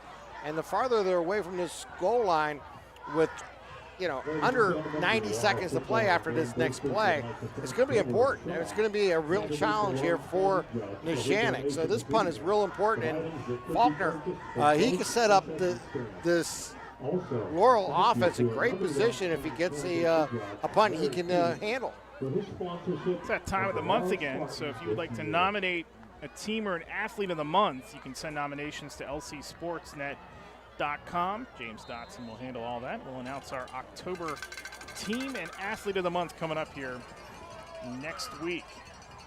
Halloween next week, and we'll have the first round of the playoffs next week for you as well. As they bring a lot of pressure to Laurel. Faulkner's going to let this one bounce, and it's going to be down just over midfield back into Laurel territory at the 49-yard line. So the Spartans will start 1st and 10 with 1:21 to go. We do have a flag down, and it's all the way back where the punt happened. They ran into the punter. They went for the block. He got it off, and they hit the punter. Now, if it's running into the kicker, that'll be a first down.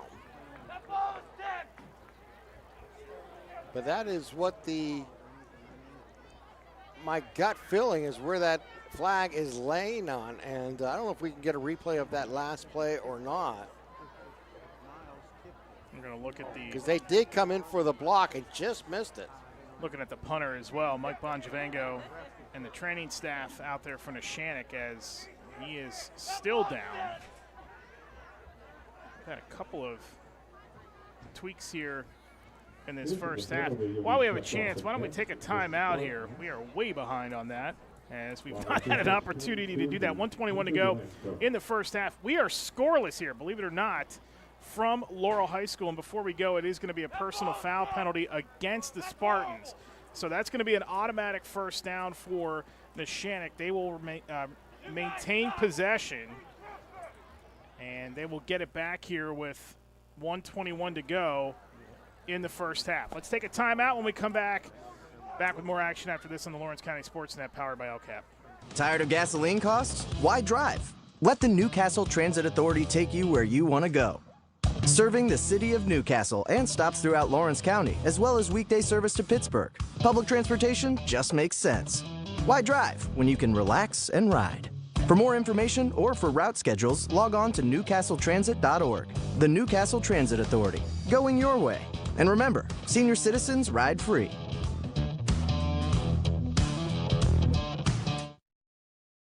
Tonight, someone is cold, hungry, and forgotten. At City Rescue Mission, we're more than a shelter.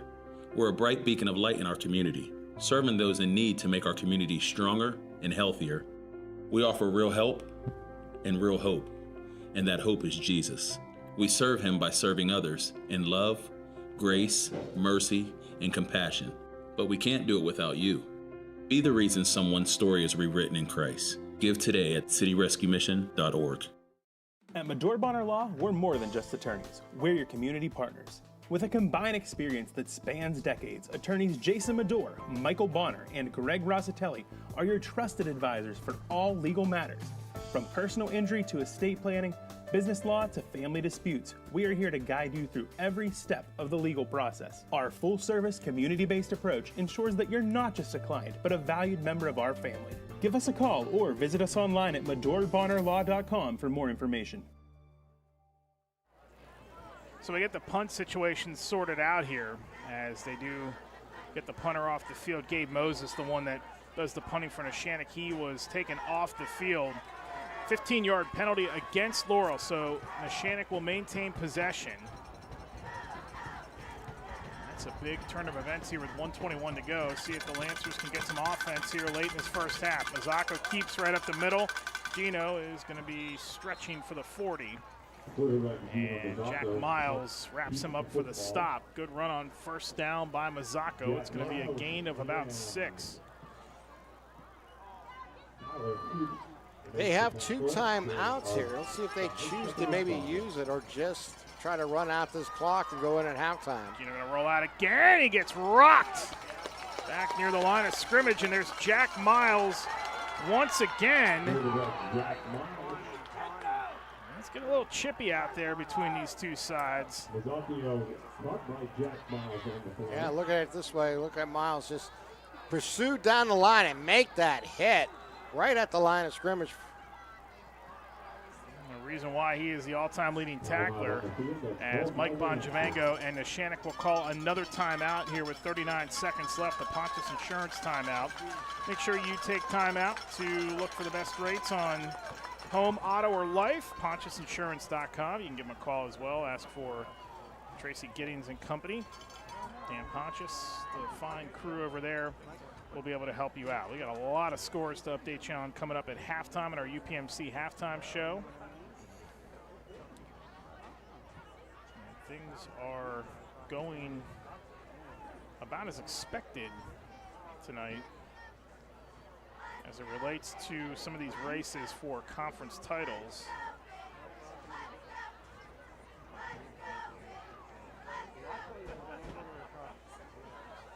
We do not have an update, though, on the Southside game. That was scoreless the last time we looked at it here.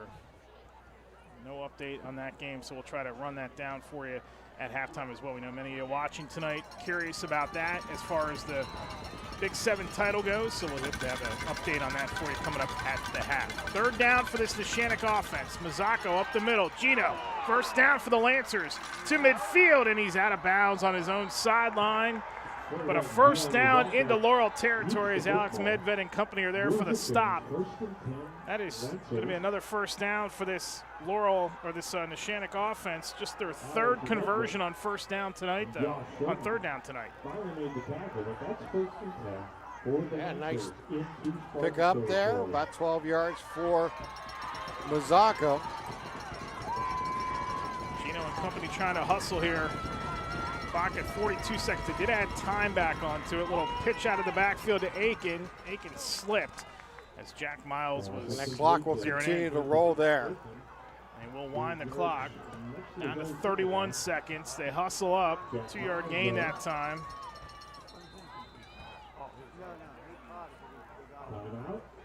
And a timeout called by Neshannock with 26 seconds to go in the first half.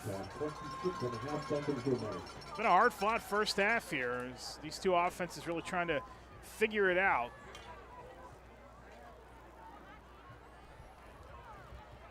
Well, interesting scenario here. It'd be not a bad time, Eric, if you have some type of maybe a trick play or a hook and lateral type play to use with 26 seconds to play, second down and 7 ball at the 44-yard line of Laurel. Something you got to keep in mind if you're the defensive coordinator in that for Laurel. Something you want to relay to the players to remember to watch the ball, stay with your assignments throughout the play, and know what your responsibilities are. And coming up at halftime, we'll have the UPMC halftime show, scores and statistics for you. And some updates from across the area and District 7 as we crown some champs here tonight. Trying to crown a Big 7 champ here in this one, and it's been a good one defensively between these two sides. Mazzocco and company trying to find some life here at the end of the half. Pressure, he unloads it down the field, and it's incomplete. Tyler Fuchs applying the pressure that time. And here we go once again. It's going to bring up another third down that Neshannock faces here. And it's getting late, down to 26 seconds to go in the half. I don't think that clock moved.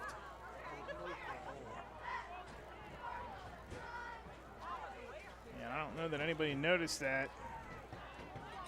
I think you're right. That clock did not move after the last play. Mazzocco going to dump it off far side. Aiken taken down back near the stick. Alex Medved once again flying in there. It's going to be a loss back towards the original line of scrimmage. And that's going to bring up fourth down once again. I think you'll keep the offense on the field here. Ball at the 46-yard line with just under 20 seconds here to play in the quarter. See if they try to heave one deep. Got to be confident in your defense here that they can get a stop if Laurel gets the ball back. Mazzocco on fourth down. Pressure. Gino trying to scramble. Gino nowhere to go. And the turnover on downs, the change in possession. Madur Bonner Law, change in possession here late in this first half.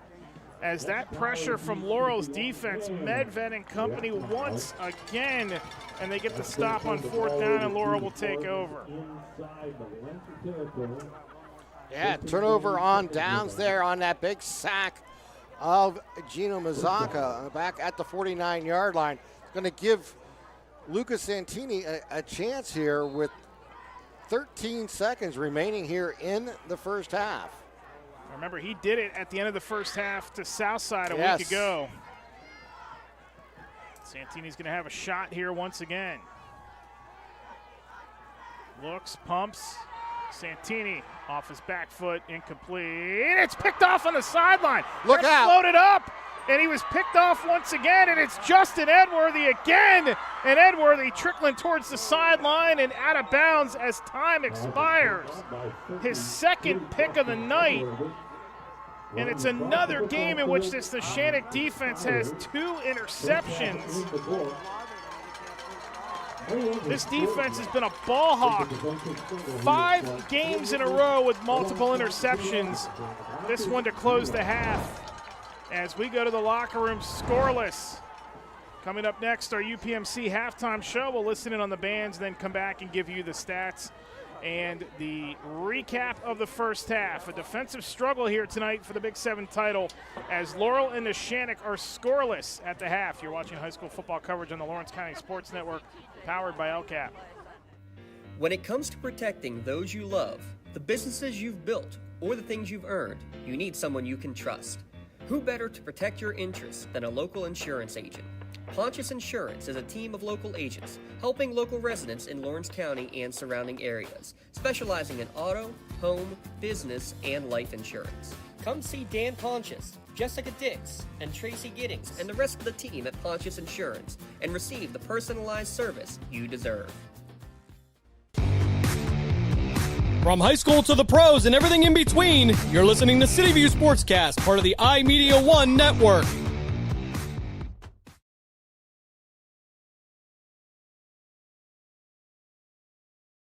Castle Asphalt and Construction is driven to provide quality, cost-efficient pavement-related services to Western Pennsylvania. Every paving or construction service at Castle Asphalt begins with a thorough site inspection of the area to allow their team of professionals to become familiar with the unique conditions of your home or business. Once the site inspection is complete, Castle Asphalt provides you with a detailed plan of the design, cost, materials, and time of completion, so you know exactly what to expect during your construction. Visit castleasphalt.com to request a quote for your next project and make your dream design come to fruition.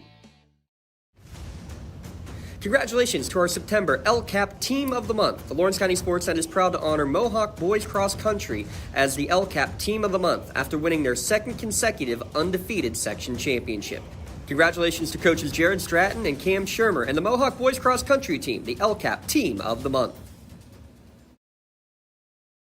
Contractors, the Department of Healthy Homes needs you.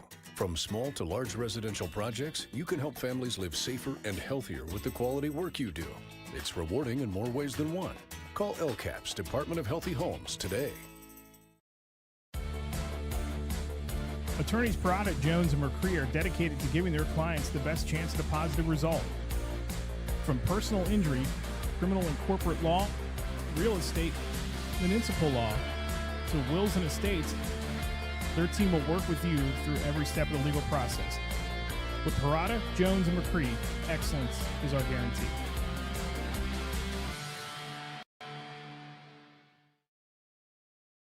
Hey, Mom, do you need a ride to the store today? Oh, no thanks, hon. I got it covered. Mike's taking me. Okay, well, you have a doctor's appointment tomorrow, right? I can take you to that. No, I got it covered too. Mike's taking me. Mike? Yes, Mike's my Axe driver. Picks me up right at my door and even helps carry my groceries. It's so convenient to schedule and ride with Axe. Wish I would have called him sooner. Okay, Mom. Sounds like you got it covered. I have an apple pie ready to eat.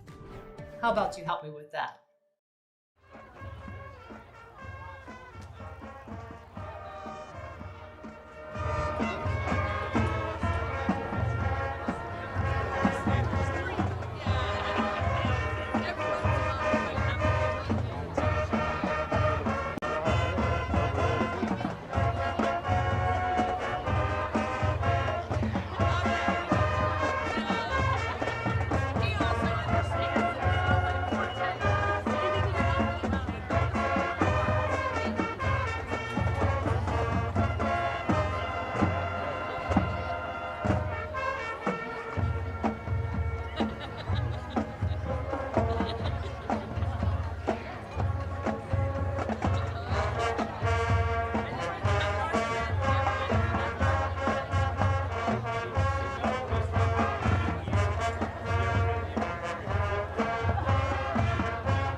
Our next selection will feature our Liz Terrell.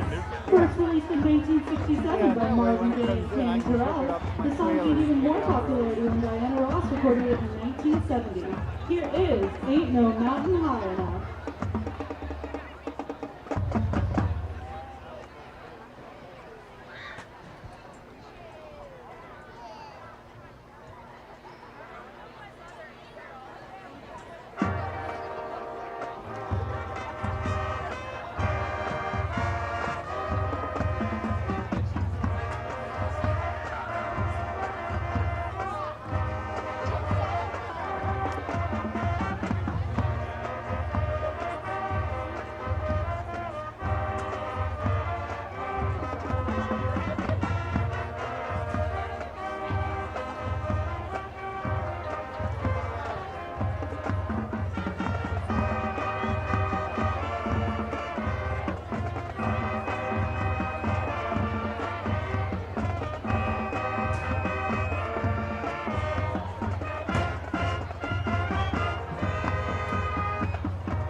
band Closing Room was first performed in 1938 by Bob Haggard and Ray Budak. Since then, this classic swing tune has been covered by several artists and groups, featuring instrumental seniors Nate Anderson, David Balaja, Maston Burkett, Sally Duffy, Ruby Evans, Christian Hill, Ethan Jackson, Sam Carmacy, Madison Nizak, Martin Moreland, Lexi Pino, Jack Shirley, and Lucas Walter. Here is Big Noise from Winnetka.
Good evening, ladies and gentlemen. I am proud to introduce the 2025 Laurel Spartans Award.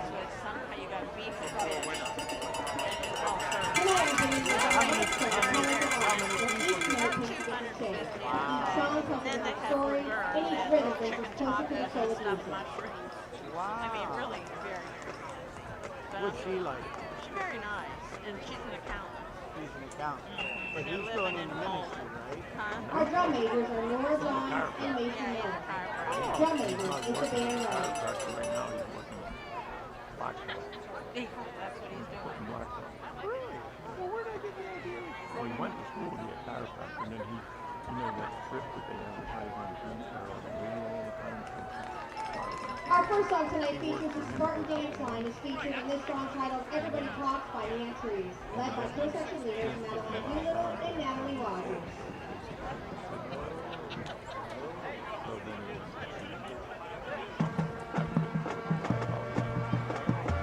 Well, the girls were in the wedding. They all Oh, I bet. Yeah, and then they, instead of having a bridal table, they just had Clinton and Elizabeth sitting by themselves, and then all the other girls were with their kids and family, which was nice. But it was very nice. Did Doug look all dapper? Did he wear a tux? No, that's just a suit. And then he told us to eat as much as we could because he wasn't paying for it. Oh, the bride's family. Yeah, I have a feeling they have lots of money. Oh, yeah. Yeah, this is only, yeah, that's right. The place is beautiful. I mean, it's called the Lakes Club over by Poland.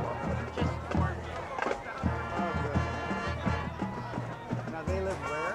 And they're renting off of her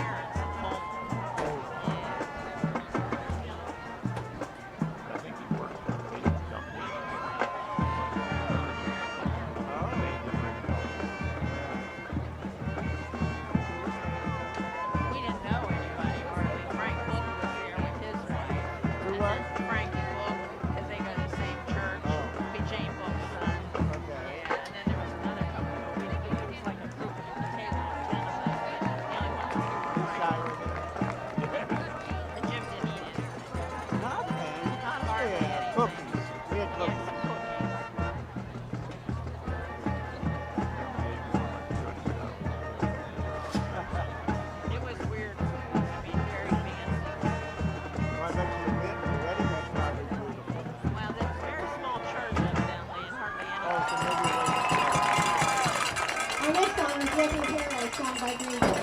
This song features our Spartan color guard. It's a beautiful day. They could have had a more beautiful day. Yeah. Saturday. So then all the kids probably stayed at the house then, huh? Probably, I'd say. Of course, Evie probably went home because she lives down by. She has 2 kids now. I guess. One of the oldest. And she's the youngest. Yeah, the oldest one of hers is 3. Well, do they all have kids? No, Meredith doesn't. And she's the oldest.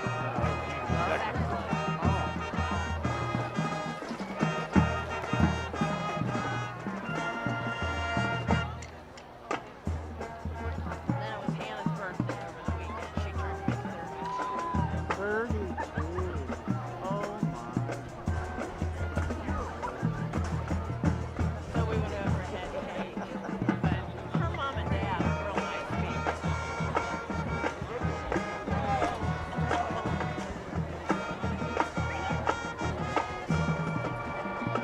But Andy doesn't make much progress. It needs so much work. That's what Jim kind of gave up on. He's in the hunt and he doesn't do anything. But he made ribs for Hannah's birthday and he sent me home some. 15 hours. He smokes 15 hours for what? ribs. He smokes them. Oh, he smokes them. Yeah. Wow. He loves that. Might be good to look at it. Hope you're not hungry. Yeah, that's like roasting a dog. Ooh. Now, is Hannah things better for her job? Jim talked to her this week. I didn't talk to her this week.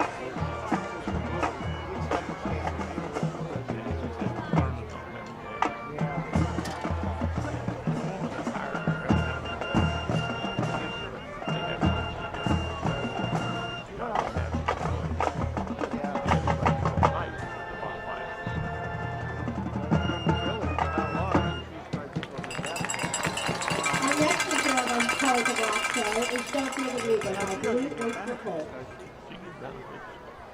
She got a 401k and Well, stuff. she gets retirement and she gets some sick days, but I don't know that No she health gets. Well, she's on Andy's. Oh. So she doesn't really need it, so I'm not sure. I don't think. But she's full time, right? Yeah, I guess she'd be considered full I time. would think. I know. Oh, they're like 15. Yeah. They're always flying and opening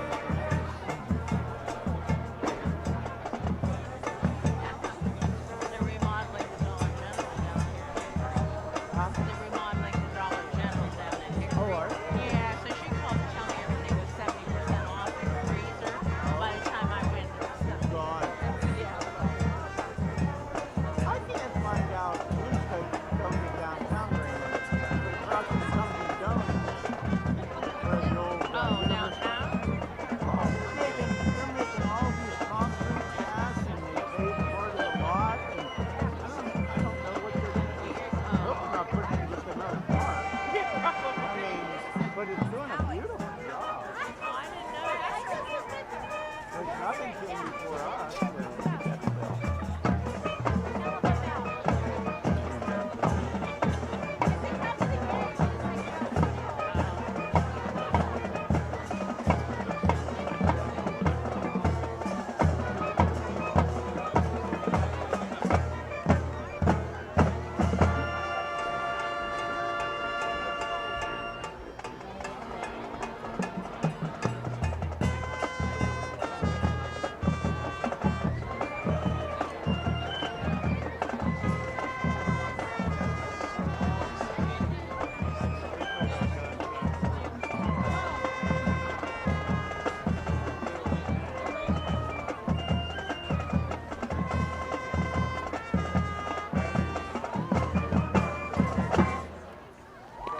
We end our night with our senior song titled Runaway Baby. Tonight we celebrate our incredible marching band seniors. They've led with pride, passion, and heart, and now they're taking the field one last time. Let's hear it for our seniors.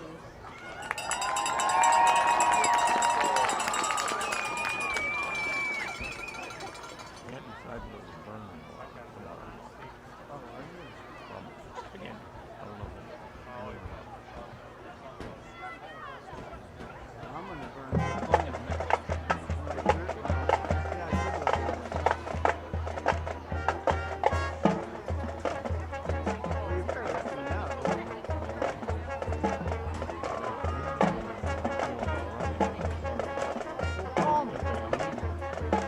I'll be pissed off.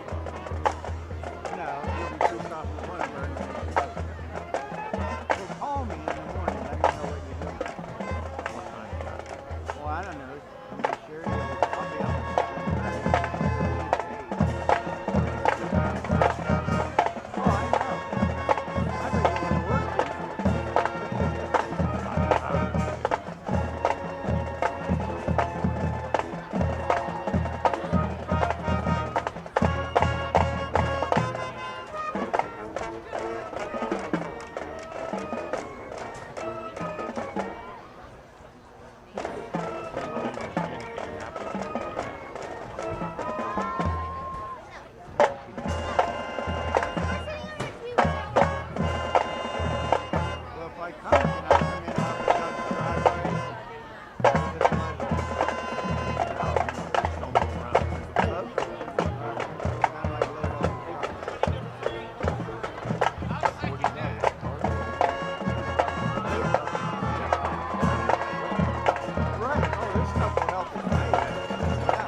Halftime concludes here at Laurel High School. Eric Thomas, Tim Continenza back with you as we are scoreless through 24 minutes of play. Reminder, the WPIAL playoffs start next Friday night, so we'll let you know where we're going at some point. Have to find out what the matchups are first, and then we will tell you our game plan for next week. Just keep it tuned to the social media channels and also to lcsportsnet.com. Before we get to the stats, let's look at the out-of-town scoreboard brought to you by the Newcastle Transit Authority. Probably the most important set of numbers the final week of the regular season.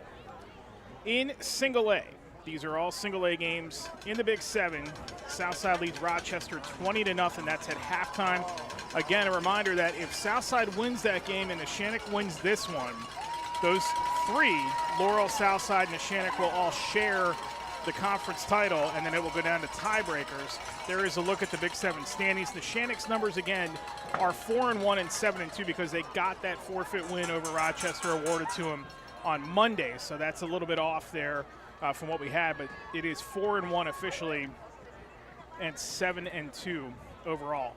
Shenango tomorrow takes on Summit Academy. That's at noon. You can watch it on the Lawrence County Sports Network. Shenango needs to win that in order to have a shot at the postseason. California and Jefferson Morgan right now, that is a conference title game in single A, and that is going the way of Cal right now at 12-7. That's in the Tri-County South. They clinched the conference championship, does Cal, if they win that game tonight, and would be one of the top seeds along with potentially Laurel if they can win this game here tonight, or Southside or whoever else is going to come out of the Big 7. Other area teams tonight, New Brighton over Union 6-0. That game was at half. And then Karnes City leads Wilmington 20-7. That game was also at the halftime. In 2A in the Midwestern Conference, Elwood City needs to win to get in the tournament. They are down right now 18-6 at halftime to Beaver Falls. And Mohawk has a 21-12 lead over Riverside at halftime as well. Warriors need to win that game. And they need a little bit of help to get into the tournament as well. But they will have a shot if they can hang on and beat Riverside. The big story tonight, aside from this right here, is in the Parkway Conference in 4A. And right now, Newcastle is on upset alert as Blackhawk leads them 17-13 at the half. That was a 17-7 game at one point. Newcastle got a touchdown shortly before the half to cut that deficit down to 4. But that's huge because Montour leads West Allegheny right now 14-7. So the game that Newcastle needs to go its way to get the Parkway Conference Championship, Montour and West Allegheny is. But now the Hurricanes got to figure out how to come back and beat Blackhawk, a team that they hammered last year to close out the regular season. If Newcastle wins that game and West Allegheny wins, the conference title is shared. West Allegheny gets the higher seed based on head-to-head. If Newcastle and Montour win, Newcastle is the higher seed because of head-to-head. If Newcastle loses and West Allegheny wins, then West Allegheny wins the conference outright. And there's a three-way tie for second place with Aliquippa, because Aliquippa is going to beat Ambridge tonight. They're up 29-0 as they go to the third quarter there. But Newcastle in that scenario would get the higher seed because of head-to-head against Montour and Aliquippa. The trick of the whole thing is there is potentially a path in which Newcastle is going to have to go through either Thomas Jefferson or Aliquippa next week to open up the 4A tournament. Thomas Jefferson is leading Laurel Highlands right now 37-0. That game is going to the third quarter. It'll be a mercy roll in the second half, so TJ is going to roll there. And Char Valley leads Ringgold 14-0 in what could be a wild card situation for Char Valley. So we'll keep an eye on all that as the second half unfolds here. And speaking of the second half here, let's take a look at the first half statistics. And there is not much to write home about. Normally we'd have a scoring recap for you. Well, there wasn't any, so we don't have a scoring recap for you. 96 total yards from Neshannock. It's a little bit flipped here. They ran the ball better than Laurel did in the first half, 77 yards. And Laurel just managing 12 yards on the ground, 2 of 8 on third down. These two teams are 5 of 18 on third down. At one stretch, we had 6 possessions and 6 punts. What's going on out there? There's not a lot going on out here. No, it's very chippy on the sideline here, boys. It's very chippy, but a lot of energy. The defense has been awesome, and can't wait to see what's going to be going on in terms of the adjustments in the second half, because blitz all night has been the key. That's James Dotson down on the sideline. We'll hear from him as the second half unfolds as well. Laurel's going to get the ball to start the second half as they get a return by Carlson to begin things here. And Tim Continenza, what does either one of these two teams have to do here in this second half? This is not out of the question of what we expected, but we did not expect a scoreless game here between these two teams in the first half. Absolutely did not expect a scoreless game. I think right now you got to win first down. They've done it each team has done it a few times, but they've been in second and third and long situations throughout this game, and they haven't been able to sustain drives. Right now, you got to get on good yardage, 4 to 5, maybe 7 yards on first down. Santini hands off to Hill on first down, and there's a good push up to the 35 for a short gain of 3, but that'll set up second down and 7. And Hill was the leading rusher in the first half for Laurel with now, he had 6 carries for 10 yards, now 7 for 13. Again, outside of one play with Colton Carlson, a 40-yard pass on third down, there has not been much to talk about as far as Laurel goes. They got powerhouse backfield again. Carlson the carry. Carlson slipped as he got towards the line of scrimmage, and then he's going to be met there by an awaiting Ethan Beeman and also Justin Edworthy, who had himself a good first half. 2 interceptions in the first half for the talented sophomore. Right now, Laurel has to find a way to handle the blitz coming from Neshannock. Neshannock is blitzing almost every other down, if not every down. They're showing blitz, and they're not backing off very often. They're bringing 2 or 3 guys. They're doing a run blitz. They're doing a pass blitz. It's been quite impressive and effective here today, how this defense has reacted. This is third down, so let's see if they can come up one more time. Down here for Laurel, first third down of the second half. They'll go back to the ground, and there's Miles, and Miles taking off. Jack Miles will be dragged down into Neshannock territory by Anthony Aiken, but a big first down gain for Laurel as they hit another chunk play, and here's a look at it on the LCAP instant replay. Yeah, watch them get around here, going inside and then head back out, and then able to go close to 25 yards, it looks like, on that carry. Huge momentum swing there for the Spartans. 1st and 10. Lancers show blitz. They go again with that power run behind Santini for a couple that time. Hill gets the carry that time. Short gain for Nathan Hill again. Nico Huff had the stop for Neshannock. Laurel's had 2 opportunities, like you mentioned earlier in the first half. They had that big play to Carlson that gave him 40 yards. Now this one here, previously getting him down inside the 35. Miles once again trying to turn the corner, and there is that Neshannock defense once again. Brady Frasso that time sticking his head in there for the stop, and here we go again, third down. And third down and long, about third down and 7 coming up here for Laurel. One thing we haven't seen is Laurel have any time to throw the ball there today. I mean, they've only had that one big completion, as you mentioned. The couple passes picked off by Edworthy. We'll see what Luca Santini may dial up here on third down. And they line up at that T behind Santini on third down. To the ground once again, Carlson. Nothing doing as he tries to carry right side. Man, oh man, this defense for Neshannock, because we do have an injured Lancer on the field. Number 67, Schaefer, following that play, made the big play, getting him before he really gained more than about a yard on that carry. That was Nico Huff who was shaken up for the Lancers. So it'll be fourth down and about 5 coming up here, and the offense is going to stay on the field. Yep, it is in a scoreless game. Yeah, there was a number switch. Colton Schaefer, who had been wearing number 31, Colin Schaefer, who had been wearing number 31, is 67 for the Lancers. Joey Paglia had been 67 early in the season, but that is now Schaefer, who is in there at that defensive line spot. So it is fourth down for this Laurel offense, trying to make something happen. Neshannock showing pressure again. Santini going to quick throw near side, diving catch, and it's made by Carlson for a first down inside the 25 at the 24-yard line for a gain of 8 and a first down for Laurel. That's the second reception there for Carlson tonight. And a big one, taking it down inside the 25 to the 24-yard line.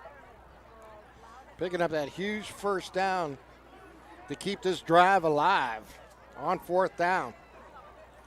This will be the 8th play of this drive here for the Spartans. Still trying to find the first points of the night for either side. Keep in mind, neither of these sides attempt many field goals this season. Santini going to the end zone. Carlson, contact with Mazzocco, and no flag. The home side wants a call, and they will not get it, and that'll bring up second down. Contact on that ball was, I believe what they're going to say is the ball was overthrown, and there is contact, but they're not going to give it to say the ball went too far. Yeah, but high school and I know there's no yeah, such but I thing meant as the ball uncatchable. hit the ground time that the contact was made. But you're right, in high school football, contact is contact. They go quick to the line once again. Santini will hand it off. It's Miles again trying to pick his way through the line. Yeah, everybody's got hands on Beeman. And also Huff leading the way that time for Neshannock. It'll be a short gain, and we go to third down again. Probably going to be 4-down territory again, although we mentioned the field goals here with these two teams. Well, Tony Geiwitz would be the distance kicker for this team, and he did make one from 40 last week. So Laurel does have that in its back pocket if they need it. They're down in 6. Santini with that T behind him. He fakes, throws out of the backfield, looking for the end zone. Diving catch made. It's incomplete. Dropped the ball in the end zone, went down, looked like he had it in his basket, and the ball was either stripped or just couldn't handle it. Let's see the replay if we can see what happened. Miles is there. It's Ethan Hamilla who had the attempt. Excuse me, that's no 18, yeah. Good fake by Santini. There is coverage down the field, but that falls incomplete. That's going to bring up fourth down, and it looks like they will attempt it with Geiwitz here. Yeah, Geiwitz is on. So this will be a 37-yard attempt. He's made it from 39 and 40 this season.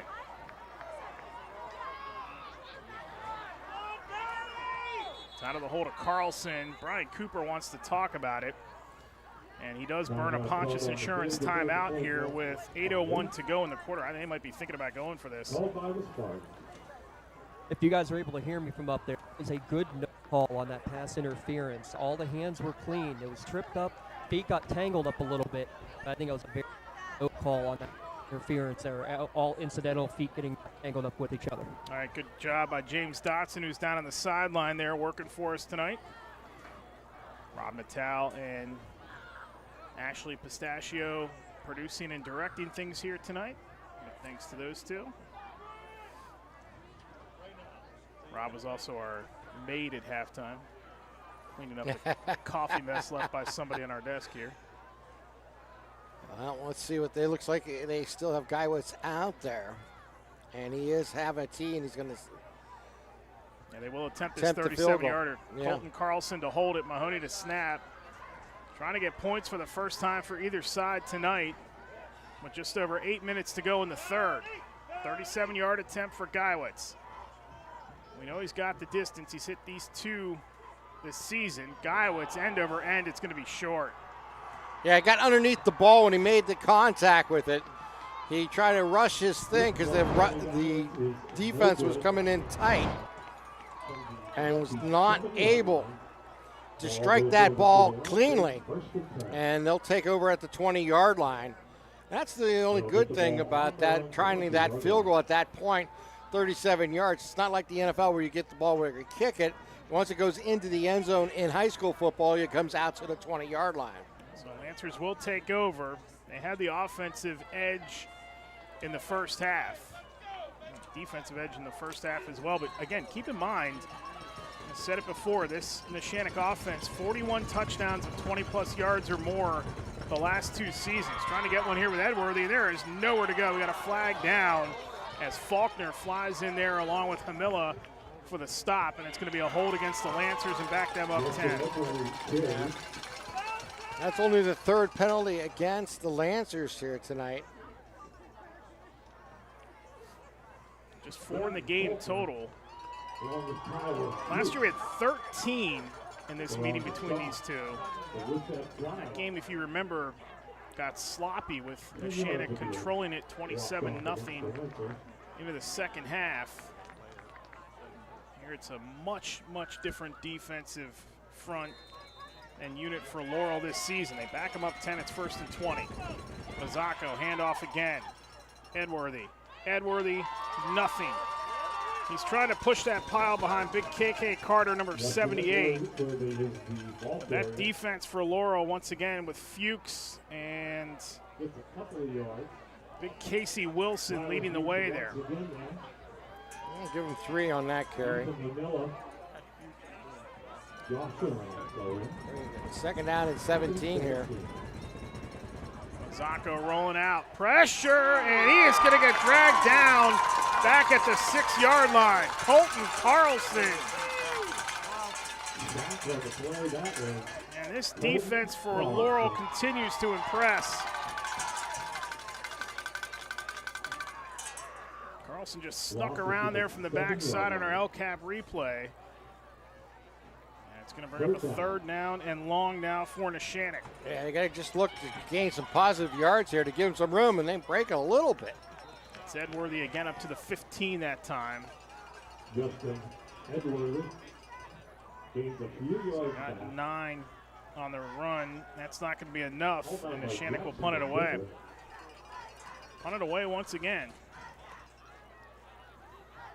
And if things work out for Laurel here, they once again will have good starting field position. Anthony Houston back to kick for the Lancers. See if Faulkner can manage a return out of this. He's going to fair catch it at the 47. So Laurel will start it 1st and 10 at the Neshannock 47-yard line. Got into field goal range last drive. Not much doing after that. Guywood's missed it. And then, again, this Laurel defense. You can sense, I mean, this Laurel defense got gashed a season ago. Mazzocco and Aiken over 230 yards rushing in the game a season ago. And, yeah, Neshannock has run the ball somewhat effectively here in this game, at least better than what Laurel has. But there's still been nothing. No momentum on either team. You know, defense has just smothered him. Hand off to Carlson. Carlson still moving. Carlson gonna carry that pile. What a nice second and third effort there by Carlson. His initial contact was about 3 yards deep past the line of scrimmage, and then was able to get outside and just roll for about another 7-8 yards, picking up that first down. Good run by Carlson that time. Give him 20. Can they get the chunk play? Can they do anything with it? Hand off Carlson again. Carlson right side. Carlson picking his way, and he gets stoned right near the 30-yard line. But guys, you see exactly what having a field goal kicker can do. Even though he kicks short, it's a touchback, you still get great field position after you force a 3 and out. So right back in plus territory, and you're at the edge of field goal range again. James Dotson down on the sideline doing a great job tonight. Second down, they go quick up the middle. Trying to push the pile again towards that first down stake. Ball came loose, but they're going to call it down. And Neshannock came out of the pile with the ball. Matthew Toman.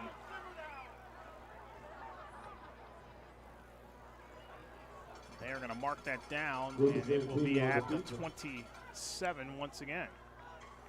Stop by the center. So it's going to be about 3 yards to go here for Santini and company.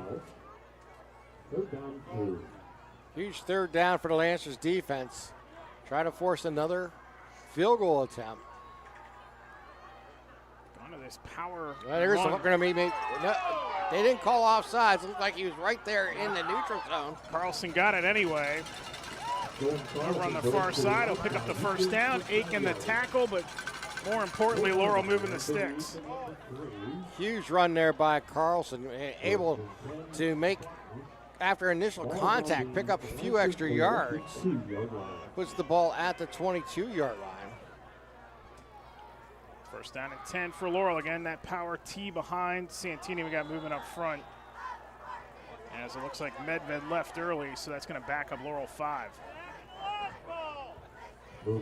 That's the third penalty against Laurel for 35 yards here tonight.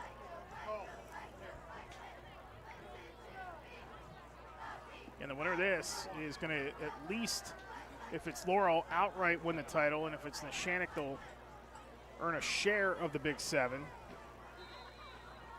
All important for seeding, but we know what's lurking in 1A with Clareton and Fort Cherry. Santini hands off.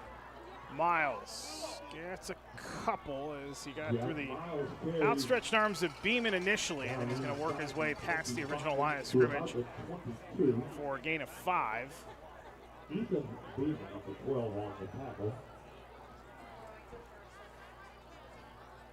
Gain the penalty yardage back. Going to make it second down and about 11.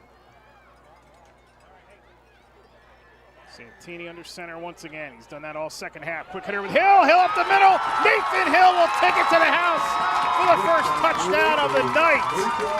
A 23-yard touchdown run, and we finally have a touchdown and points on the board, and it goes the way of Laurel thanks to Nathan Hill. Well, they did not bring the blitz that time, and they just went right through the middle as that quick hitter, and once he got into the secondary, it was a foot race.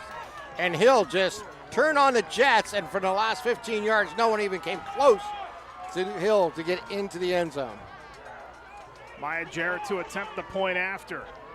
It's our first Parada Jones-McCree touchdown of the night. Carlson to hold. Jarrett's point after try is up, and she has now made 16 in a row. Nathan Hill finally does the job. Somebody cracks the scoreboard, and it's Laurel. They lead it 7-0 on the Lawrence County Sports Network, powered by LCAP. Whether you're hosting a big party, it's family dinner night, or you just need a place to go and watch the big game, the Crane Room Grill is the place to be. Need that something special for your upcoming event? Ask about the CR Brewing Company's custom brewing options to give your big day that personalized touch that your guests will never forget. Visit craneroom.com to see their full menu, or call in your takeout order now at 724-656-1553. The Crane Room Grill and CR Brewing Company, a winning combination. Kick off the school year with a visit to Sims Cafe on Wilmington Road, serving breakfast, lunch, and signature beverages. Stop in, give them a call, or order online at simscafe.net. And remember, kids 10 and under get a free pancake or waffle every Saturday. With new specials weekly, it's no wonder Sims Cafe is where sandwiches equal smiles. Joseph's Marketplace Drive summary: 7 plays, 47 yards, 2 minutes and 27 seconds. Nathan Hill, a 23-yard touchdown run, gets Laurel on the board first, and we send it downstairs to James Dotson. All the sweeps to the outside, guys. That one a quick hitter right up the gut. Everybody went to the outside. Nathan Hill right up the gut, and no one could. And the Ren kickoff is fielded. And back across the formation is Beeman. Beeman gets to the sideline. Good return by Ethan Beeman as he is up across the 35 to the 37, 38-yard line. They're actually going to take him all the way to the 39. So good starting field position for the Lancers here, who need to respond in kind.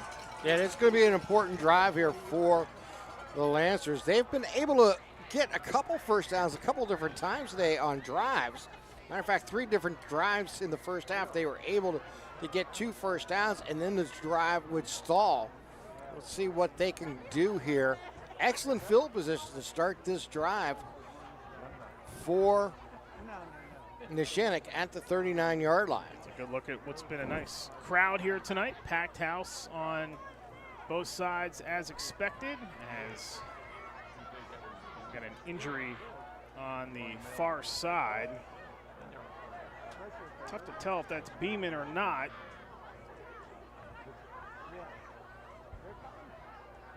A couple guys have been banged up here tonight. Santini, of course, went out early in this game with a knee injury. He was able to come back, and he has guided this team to the only touchdown and the only points so far of the night. While we have a chance, let's take a timeout while they tend to the injured player over on the far side. 7-0 Laurel in front. You're watching high school football coverage on the Lawrence County Sports Network, powered by LCAP.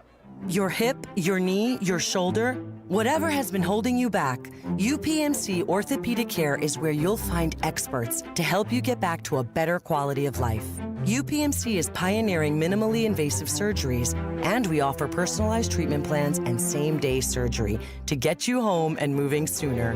It's your ankle, your elbow, your hand, and it's your move. Visit upmc.com/ortho to learn how UPMC can help. Joseph's Marketplace is Newcastle's favorite family-owned hometown grocery store and coffee shop. Fresh meats and produce, full-line deli, homemade foods, and much more. Joseph's Marketplace has hot foods prepared every day. They also have Newcastle favorites like grape leaves, hummus, and wedding soup available daily. Follow Joseph's Marketplace on Facebook and Instagram for daily updates, or stop in to see what's cooking each day. Come hang out at the brand new cafe and bakery, full of great coffee, drinks, sandwiches, snacks, sweets, and free Wi-Fi. In a rush? Go to josephsnc.com and place your cafe order online. Joseph's Marketplace, family owned and operated since 1915. Ethan Beeman was the injured player for Neshannock. They get him off the field entirely, so it's 1st and 10. Lancers at the 39, their own 39, trailing 7-0. Floria out of the backfield. Floria up towards midfield and dragged down from behind by Colton Carlson, but he's going to have enough. And they mark him a yard shy 9 on the of the first down. Pass. Ball placed on the 48-yard line. Floria, that's his first catch of the night. Zacco option, far side Aiken. Aiken trying to get to the corner, and Aiken will lose yardage back to the 45.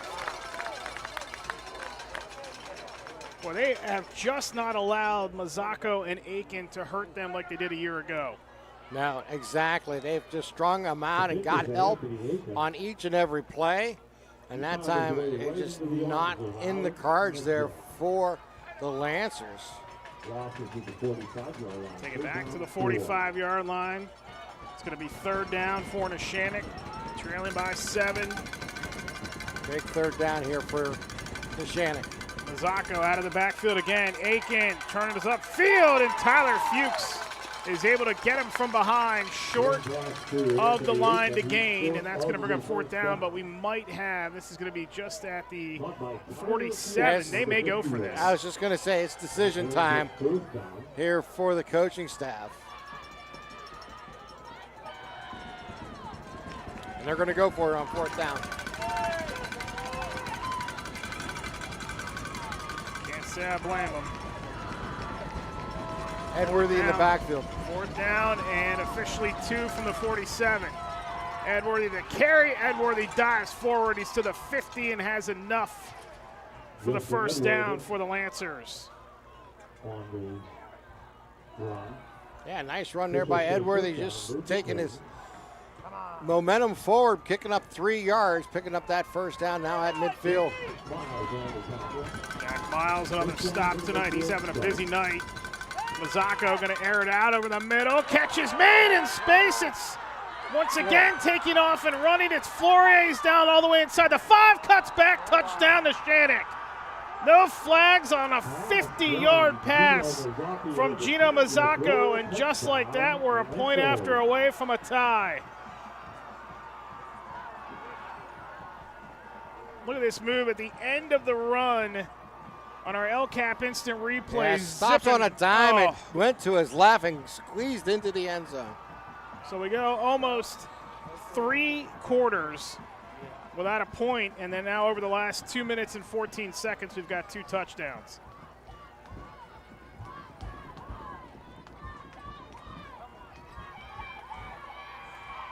Point after try by Amari Rapchak is good. With 1:16 to go in the third, we are tied at 7. The Big 7 crown hangs in the balance on the Lawrence County Sports Network, powered by LCAP. For 20 years, Melee Chiropractic has treated athletes of all ages to help them get safely back to the top of their game. Melee Chiropractic has 3 full-time doctors in their office, and all 3 are former area athletes who have had to battle injuries throughout their careers. They want to help you get safely back on your feet. But more importantly, help stop the injuries before they happen. Prehab before you rehab. Attention all high school student athletes. During your sports season, a $30 visit to the Melee Chiropractic office includes an adjustment and/or all therapy is necessary. From the athletes of tomorrow to the weekend warriors and everything in between. Let Melee Chiropractic keep you in the game. 5 plays, 63 yards, 2 minutes, 5 seconds. Gino Mazzocco, the 42nd Neshannock touchdown of 20-plus yards or more the last 2 seasons. We sent it downstairs to the 3rd member of our crew, and James Dotson. Eric, that was all set up by the swing passes earlier in the drive. Those 4 or 5-yard gains, the entire out into the flat, receiver in the flat, left floor wide open over the middle, and then, man, he put on a show into the house.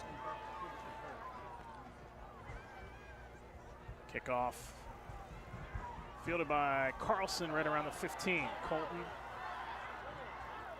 trying to get behind somebody and find some room to work, and he'll be taken down right around the 30-yard line where Laurel will put it in play. 1st and 10. So we were scoreless almost through 3 quarters, and now we're tied once again at 7. Yeah, we waited, like you said, the whole first half, hoping one of the teams would have an opportunity, and then Laurel tried a field goal in the 3rd, and then we're able to get the 15-yard run there by Hill to score, and now, 23-yard run by Hill, and then the big 50-yard touchdown pass for Neshannock to tie this ball game. All the scoring coming here in the 3rd quarter. See if Laurel stays with that power running attack. It looks like they will. And they will give it to Miles. And Miles, look at him carrying all the white shirts. That's just determination there. I mean, there's 4 players surrounding him, and he just stays on his feet, moving that pile for 5 hard-earned yards. Matthew Toman had to stop. 45 seconds to go in the quarter. Laurel will have to run one more play. Figured it'd be close, did not figure it'd be this low scoring, but we've got a good one here as Carlson gets the handoff. Carlson cuts back. Carlson the first down. Take it down around the 46-yard line. That'll be a gain of 9 for Carlson that time as he's starting to rack up some yardage here in the second half.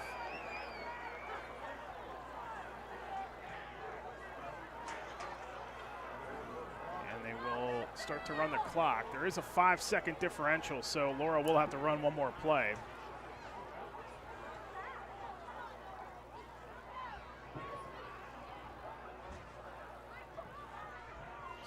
Gets set. What should be the final play of the third quarter is Santini under center again. He's going to hand it off to Carlson. Colton. And he is hit right around the 50-yard line. It's Edworthy, Beeman, and it looks like Toman make the stop after a gain of 3. Speaking of 3, that's all the action through 3. 2 touchdowns in the third quarter. A Nathan Hill 23-yard touchdown run. A Gino Mazzacco 50-yard touchdown pass. 12 minutes to decide the Big 7. We're tied at 7 here on the Lawrence County Sports Network, powered by LCAP. If you're looking for quality concrete services, contact the experienced professionals at Doran Concrete. Our company is family, locally owned and operated, and has been serving the community for over 30 years. Get residential or commercial concrete services for any size job. Our skilled professionals offer prompt and reliable services at an affordable price. We believe in the principles of honesty, integrity, and reliability. Get in touch with us for exceptional concrete services at prices that you can afford. I love what I do because coming in every day is different. How can you not enjoy these kids coming up and hugging you and giving you these great smiles all throughout the day? Seeing the progress that our kids make every single day is one of the reasons I love coming to school. What should we do? We have fun. LCAP Early Learning Centers is hiring. Help empower young minds in Lawrence County and become a superhero today. Apply at lcap.org. Start of the fourth quarter here at Laurel High School. Eric Thomas, Tim Continenza, and James Dotson with you. It is 2nd down and 5 for the Spartans. We're tied at 7. There's Nathan Hill once again. Up the gut. Nathan Hill is going to pick up another first down for this Spartans team on a gain of 9. This running game is starting to really become a factor here for Laurel in the second half. They've ditched the passing game and gone old school here. Yeah, I mean, another first down for Laurel. Right now, that's what they got to do. They just got to answer the touchdown that they had from Neshannock. They had momentum. They were trying to get it back. Give it to Hill once again inside the 40 this time. This has been a very physical game as Ethan Beeman is slow to get up once again. Justin Edworthy on the stop that time. A gain of 5 once again for Hill. Quickly, a couple of out-of-town scores, and we got some big updates for you here. As Beaver Falls leads Elwood City into the fourth quarter, 24-13. That's winning it in for Elwood City.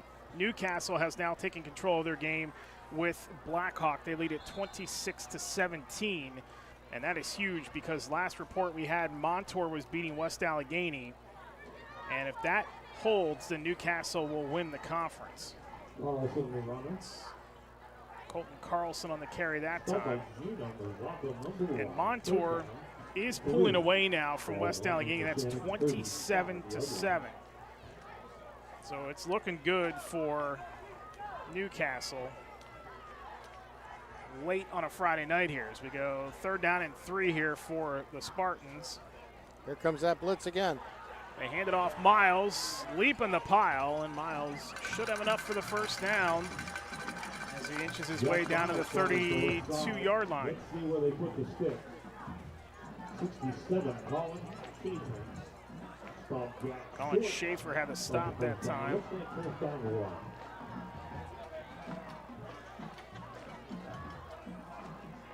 That Montour West Allegheny game looming large for Newcastle. If they can run away with that game against Blackhawk, they would win the conference. They would get likely, we think anyway, the number 2 seed in the 4A tournament. Parkway's been the best. Then it comes down to who's going to make it as a wild card. That could be Aliquippa, that could be Thomas Jefferson, it could be both. Both are rolling tonight to victories to help their cause. They're trying to get their 8th first down here in the second half. In the first half, Laurel only had 3 first downs.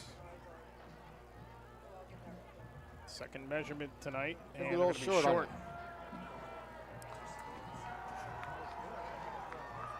So it's going to bring up a 4th down.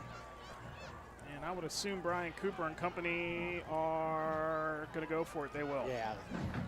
Kind of in that no man's land. Plus, you got to keep that momentum going. Your running game has done such a good job on this drive that started at your own 30-yard line.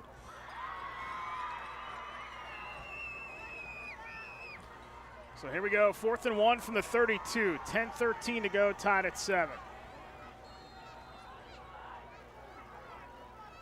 Santini's got 2 to the bottom of the formation. It's Moser and Miles. Carlson under center now to take the direct snap, and he bounced off 1. He's not going to get there. No, and he's that not. Neshannock defense steps up again. Justin Edworthy and Anthony Aiken are there to make the stop. A big one on 4th down. It was Aiken coming in with the second hit to secure the tackle. Watch this. The first penetration comes in. They stop him there. He bounces out, and here comes the second one. Boom. And now finish it off. Edworthy there to help out, too, at the end of the play. Gino Mazzocco also with some assistance on that play to help them defensively. And that's going to be a turnover on downs from Adur Bonner Law as the Neshannock defense rise into the occasion. They'll take over at the 33-yard line with 9:57 remaining here in the 4th.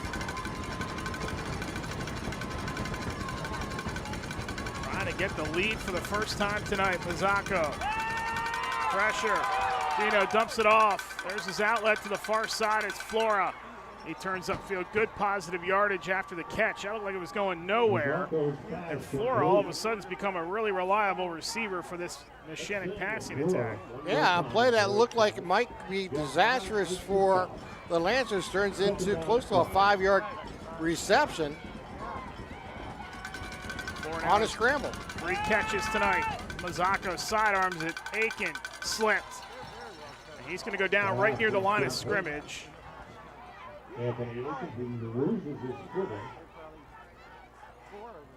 Aiken has carried the ball a handful of times tonight. He's been effective running the ball, but just doesn't have the gaudy yards that he's Yeah, he's had 4 receptions here tonight, but only about 4 yards total. It's going to bring up a 3rd down here for Neshannock. 13th 3rd down they face tonight. Laurel defense trying to get another stop. Gino looks. Throws, catches made. Up, that was a fastball, and he dropped it. He dropped it near midfield. And an injured Lancer on the play. It's a cramp. It looks like, no, I think they're going to say he caught the ball there, Eric. I'm going to take that back. They just marked the ball right there. So he did make the catch on that. Let's see if we can get a replay on that one. But it looks like that's going to be a 1st down for Neshannock, and it is. I thought he dropped it, but I was incorrect. He was going down because he had the cramp. Here's that fastball, Eric. Home side does not like the call. Yeah, that's a good catch. He hit the ground and it came out. So whether they like it or not, it is a good call. Definitely a catch, guys, but did the ball come out before he hit the ground? Because the whole Laurel sideline adamant that ball came early, and I don't know if I disagree with him.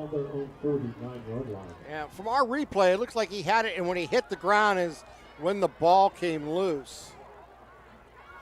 Here it is again. He fires, it hits him right on the numbers as he falls backwards, and he hits his backside. That's when the ball came loose, after he was on the ground. That's Beeman who had the catch again. It is good enough for a 1st down for the Lancers. Right near midfield.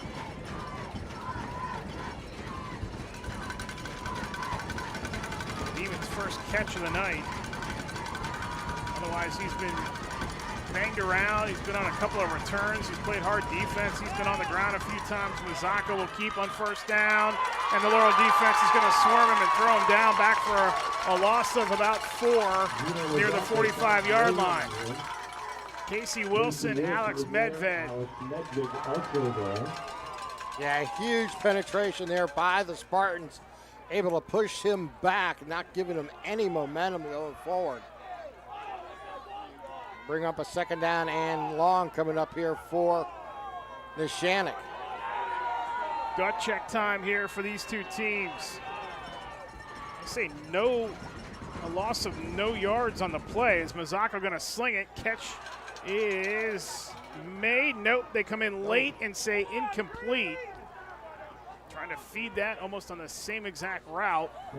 That was Ryan Al-Hamid that had the attempt there. It was a good read again by Mazzocco as he found his receiver, and he put it in small area and was just unable to come down with the ball. I'm still trying to figure out how he didn't lose yards on the previous play. Yeah. 3rd down and 10 for Neshannock now. Getting a big 3rd down. Mazzocco gonna air it out. Mazzocco looking, nothing open. Mazzocco backpedaling. Mazzocco gets out of it. The magician throws. Catch is made, but he's short of the 1st down. Aiken on reception. Man, Braden Faulkner flew in there to make that stop. It's gonna bring up a 4th down. How about the play by Faulkner to not allow that 1st down? That's a gain of 7. Here they go on 4th down. And they go quick. Aiken dives forward, and he just gets that good lunge down to the 40 for the 1st down.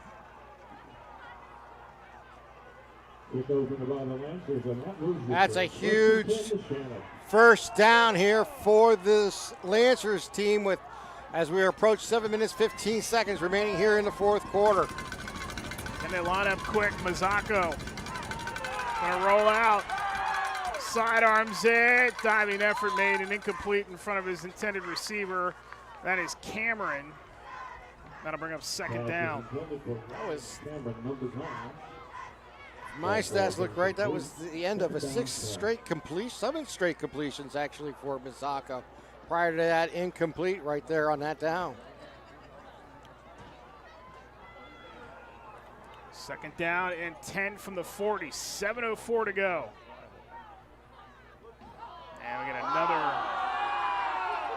cramping issue here on the Neshannock side. You see it right there on your screen. Frasso, it is a really chilly night out here, so these guys are, you get that cramping in like the extreme heat, and then you get it in the extreme cold. Your body's worked up, and it's tough to stay hydrated in these situations. Mike Bonjavengo and the staff coming out to take a look here. Go back to that previous play before the incompletion by Mazzocco there and that pickup on 3rd down before Aiken had the 1st down run. They're not, Gino Mazzocco is not necessarily thrown the ball with the efficiency he did a season ago. Last season was by far his best season throwing the football, but this kid is really getting hot at the right time for his team, as Beeman's the one who needs to get the cramp. You can see worked he's comfortable. He knows the offense. He knows what he wants to achieve on each play. And the last couple throws by him have just been pinpoint.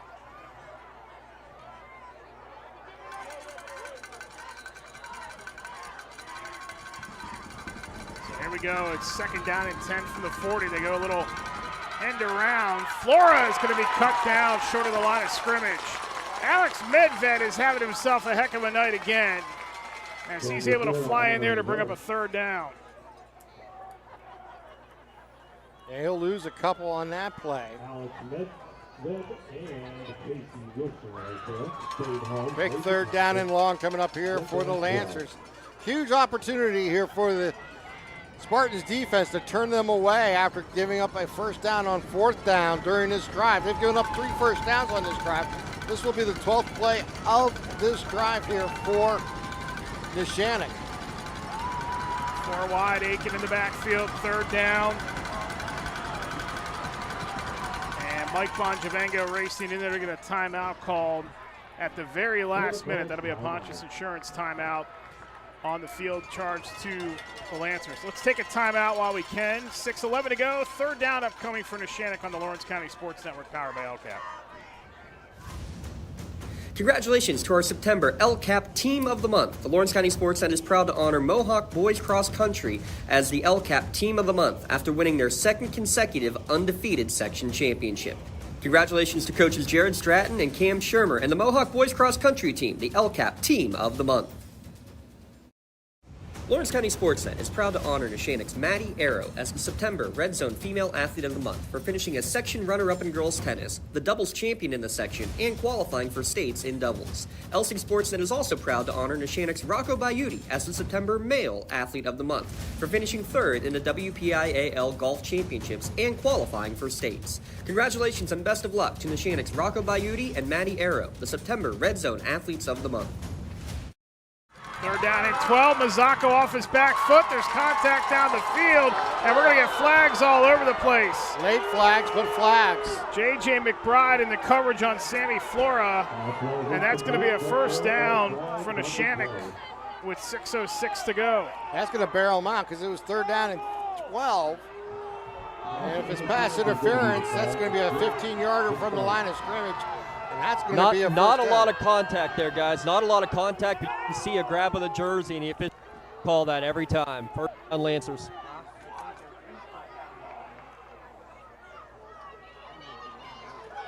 Setting up for a good finish here with 6:06 to go. First down for Neshannock. That's the fourth first down of this drive. Takes it inside the 30 down to the 28. First and 10, Lancers. We are tied at 7 with the big 7 crown hanging by a thread. Mazzocco gonna fake it. Mazzocco backpedals, dumps it off. Aiken the catch. Aiken cuts back. Aiken, and he almost slipped when he caught the pass. We got more cramping coming up here for the Lancers. These guys are getting hit pretty hard as Aiken gets up limping. He's gonna be about a yard shy of the first down.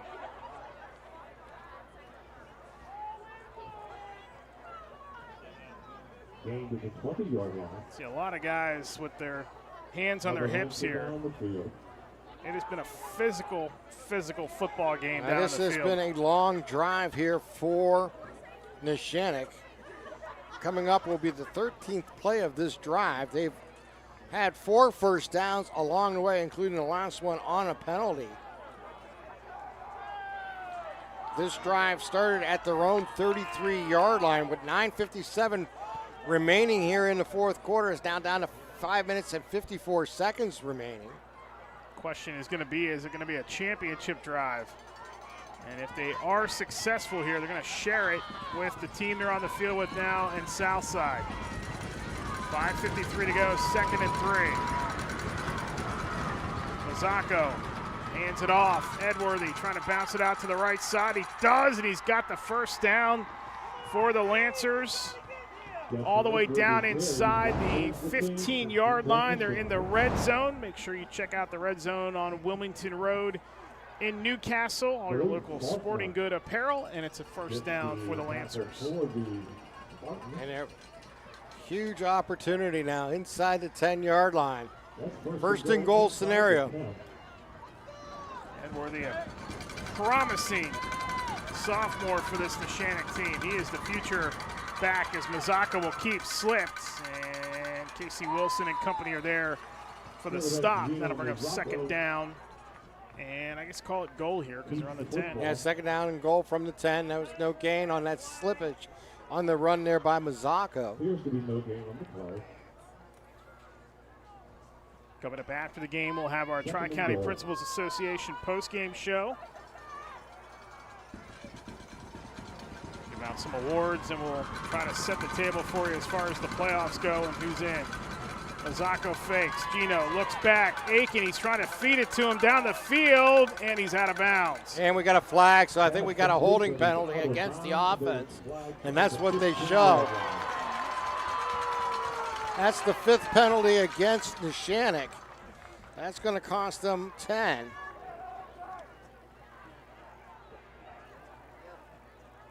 And we'll accept to back up the Lancers. Got to push him back as far as he possibly can. Just for context here, Neshannock has not attempted a field goal this season. They've only attempted 2 in the last 2 years. Rapchek has been really good on the extra points, but they have not attempted a field goal in 2 years, which is almost hard to believe. Also is a testament to how explosive their offense has been scoring touchdowns.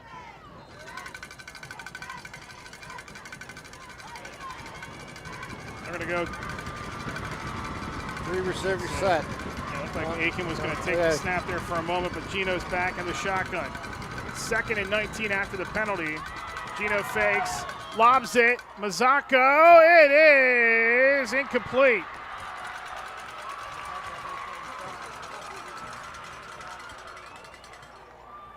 Yeah, matter of fact, great defense. They're cutting in front of the ball, making the play. I thought like it might be intercepted here as he went up high for it defensively and just couldn't get to it. 3rd down and 19. 3rd down and goal from the 19. So they have to go to the end zone if they want to score. 4:41 to go. Tied at 7. Mazzocco going to keep. Gino up the middle. Gino found a little bit of room, and he's going to get inch his way down towards the 10. And then he's going to get really wrestled down back near the 11-yard line. They're going to say his forward progress stopped at the 11. It's a gain of 8, not enough for the 1st down. It's going to be 4th down. Well, you know they're going to go for it here. This will be the 16th play of this drive. 4th down and goal from the 12-yard line. They'll probably take a timeout here, maybe talk it over. Mazzocco is shaken up. Give Mazzocco a chance to recover, too. Yeah, you really need to use a timeout here. This has been as physical a game as we've seen all year long. These two teams are just beating each other they're going up. to take Mazzocco off the field, so there's no timeout taken. They're going to attempt the field goal. Yeah, Amari Rapchak going to try to give his team the lead from 29 yards. Brady Frasso to hold it. Ethan Beeman to snap it. Neshannock for the lead. Rapchak's first attempt of the year is blocked. It is blocked. The Laurel defense and special teams unit holds, and we stay tied at 7. A 16-play drive that stalls at the 12-yard line. Tony Geiwitz picked the ball up and is returning it.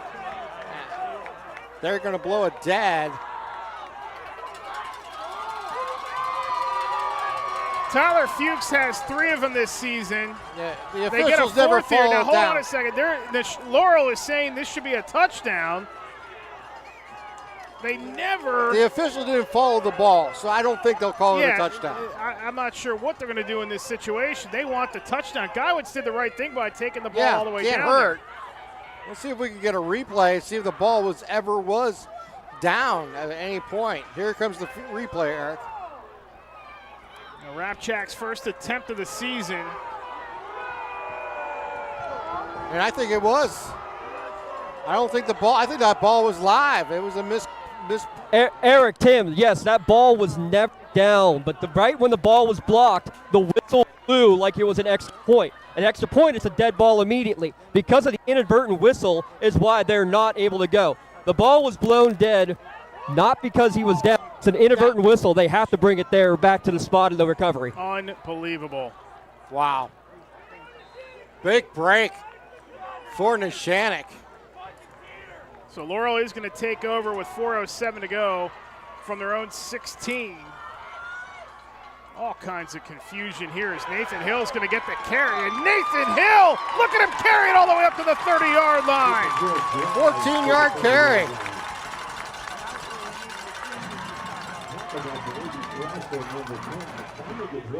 Nathan Hill has been the feature back here in the second half.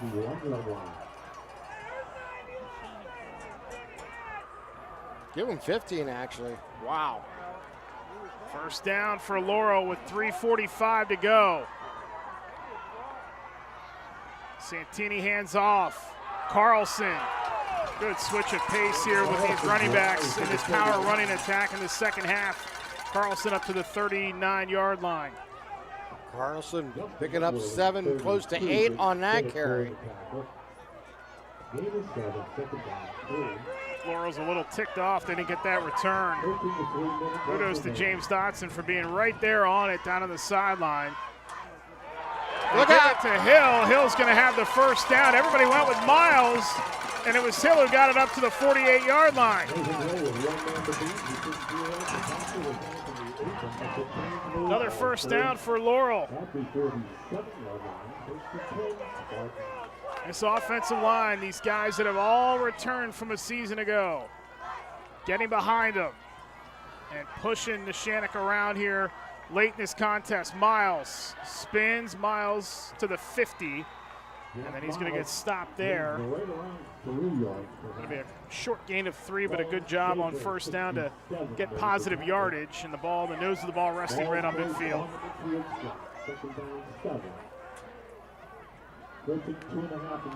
Again, Laurel, if they win this outright, they are the conference champs. 2.5 to decide it. Santini hands off. Carlson sidesteps one. Carlson and Schaefer and company are there to hit him just over the 50, right down around the 47-yard line.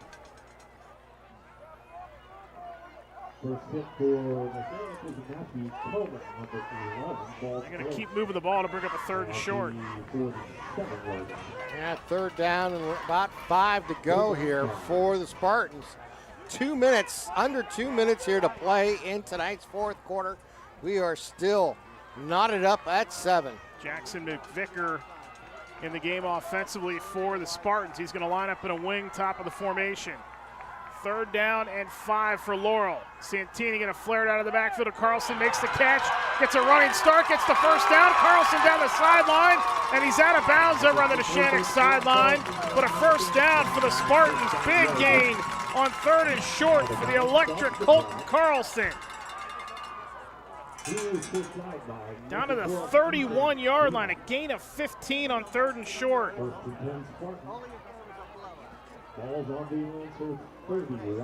He's been the guy receiving tonight for this.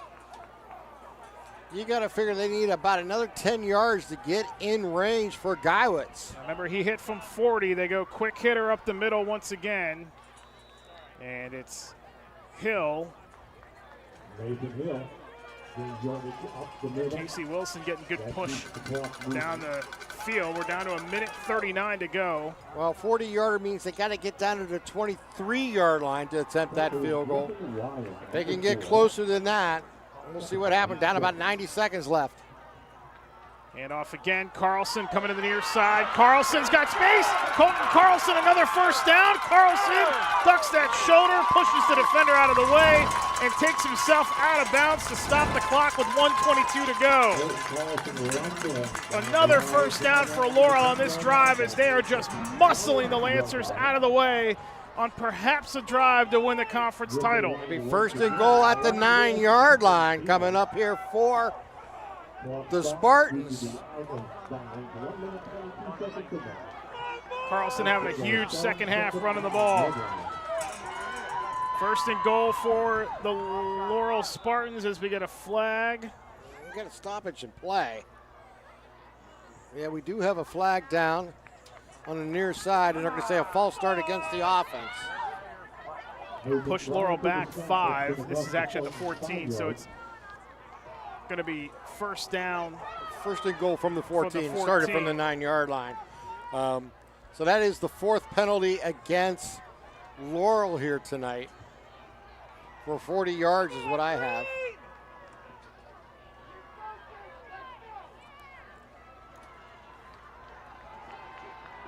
So 1st and goal from the 14 now for the Spartans. It's a T behind Santini again. Handoff to Hill, following his blocks. And Nathan Hill is going to get back towards the original line. Anthony Aiken the stop that time. We're down a minute 5 and counting. They're going to stop the clock at a minute 7, excuse me. Boy, Hill and Carlson have teamed up for 156 yards on 29 carries. They're doing to Neshannock what the Lancers did to Laurel a season ago as we get a Pontius Insurance timeout online at pontiusinsurance.com. Right now, you got to just continue, I think, pound the ball if you're Laurel. See if you can get into the end zone, take the kicking game out of play, and put the pressure on if there's any time left in the fourth quarter for Neshannock to go a long way to try to tie this thing up. Obviously, if you can't get in the end zone, you want to line it up where either Guywoods or Jarrett has a chance to, has their best scenario to make where they feel most comfortable kicking from to make the field goal.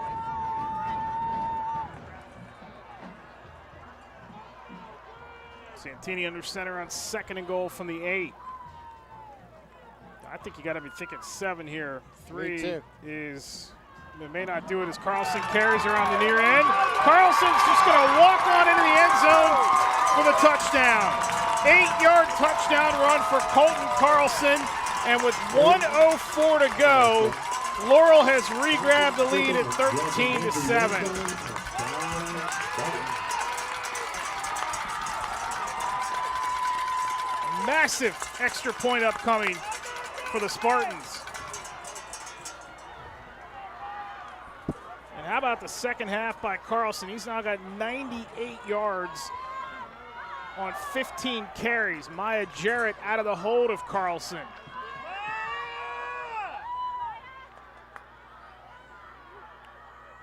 Jarrett.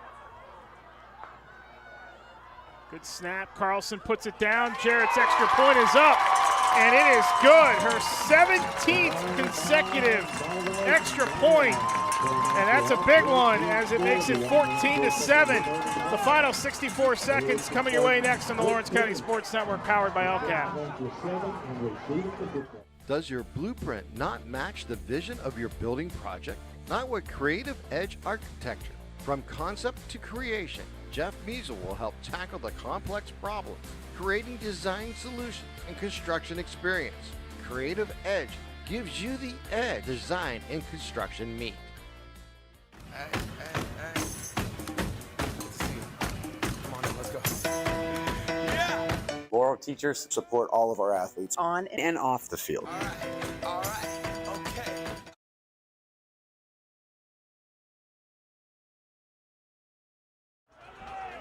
Back here at Laurel High School, Eric Thomas, Tim Continenza, and James Dotson with you, 14-7. It is Laurel in front of Neshannock with 64 seconds left.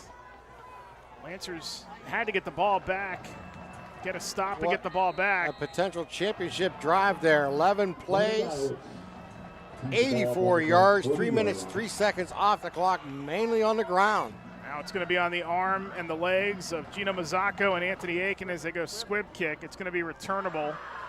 Far side, it's Edworthy. Edworthy turns the corner, and he's out of bounds on the far side. So we're down to 59 seconds to go to decide the Big 7. If Neshannock is able to rally here and force overtime or win it, they will share the title with Laurel and Southside. Southside Beaver is winning tonight big over Rochester. It was 27-0 at last time we checked. So it would be a shared title situation. Then you go to tiebreakers, maybe a coin flip. We got to figure that out here in the next 59 seconds. Mazzacco on first down, looking, gonna throw, catch, nope, incomplete on the far side. Trying to feed it over there to Beeman, and he wasn't able to keep his footing. Rather, that was Frasso. And he wasn't able to keep his footing and fell incomplete. Down to 2nd down and 10. They tried one field goal with Rapchek earlier to take the lead. Blocked. Laurel thought they had a return for a touchdown. They didn't. They go 11 plays to take the lead. Mazzacco dancing around. Gino falls. He's going to lose the yardage. He was down. And he is going to be down back inside the 30-yard line at the 27. 28-yard line. That's a loss of 7 yards. And we get a Pontius Insurance timeout called by Neshannock with 45 seconds to go. It's going to be a 3rd down and long. 3rd and 18 upcoming for the Lancers. It has been a slippery field for both teams. We've seen both teams slip at different times. And that was this time, unfortunately, for the Lancers. It was Gino Mazzacco trying to avoid some of the rush coming from the Spartans. I'll go down as an unassisted sack back at the 28-yard line. But wow, what a huge play there for the Spartans, as they are now in great position. 3rd down and 18 coming up here, so they're going to need a big play. 3rd and 18. 4-down territory for Neshannock. 2 downs to get 18 yards and keep the game alive. Both teams will head to the postseason. Neshannock wrapped up their berth about 3 weeks ago. Mazzacco on 3rd down, looking. Gino has to throw it out of bounds. 4th down upcoming. Well, it's kind of Hail Mary time, and we have another injured player here for Neshannock. Looks like it's KK Carter, it is. And they don't. He'll get up. So here we go. 39 seconds to go. If you have any trickerations, this is where you're going to use it. 4th and 18. 4th in the ball game here for the Lancers. And a timeout going to be taken. No, it's an official timeout. We do have a player down. After the game, we'll have the Tri-County Principals Association post-game show. Try to get a word from the winning coach. And we will try to give you as best as we can the picture for the upcoming WPIAL tournaments in 1, 2, and 4A. And we'll have games next week. Talk a little bit about that as well. Set 5 receivers going in pattern here, Eric. 4th and 18 from the 27. Neshannock needs 18 to keep the game alive. Gino going to air it out down the middle, and it's incomplete. Incomplete over the middle. He had a couple of guys down the field. Ashton Allison, or rather Anthony Aiken was down there, and as was Ryan Cameron. The Laurel defense holds, and they're just going to have to kneel on it, and the Spartans are going to be your conference champs in 34 seconds. You got to give it up to Laurel Spartans here tonight. Never abandon what they've done all year, meaning just pound the ball, use the guys up front, get what you needed to do.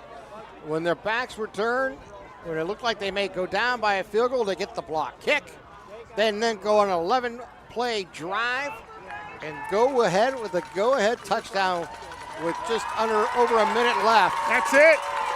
Laurel has held off Neshannock by a final of 14-7.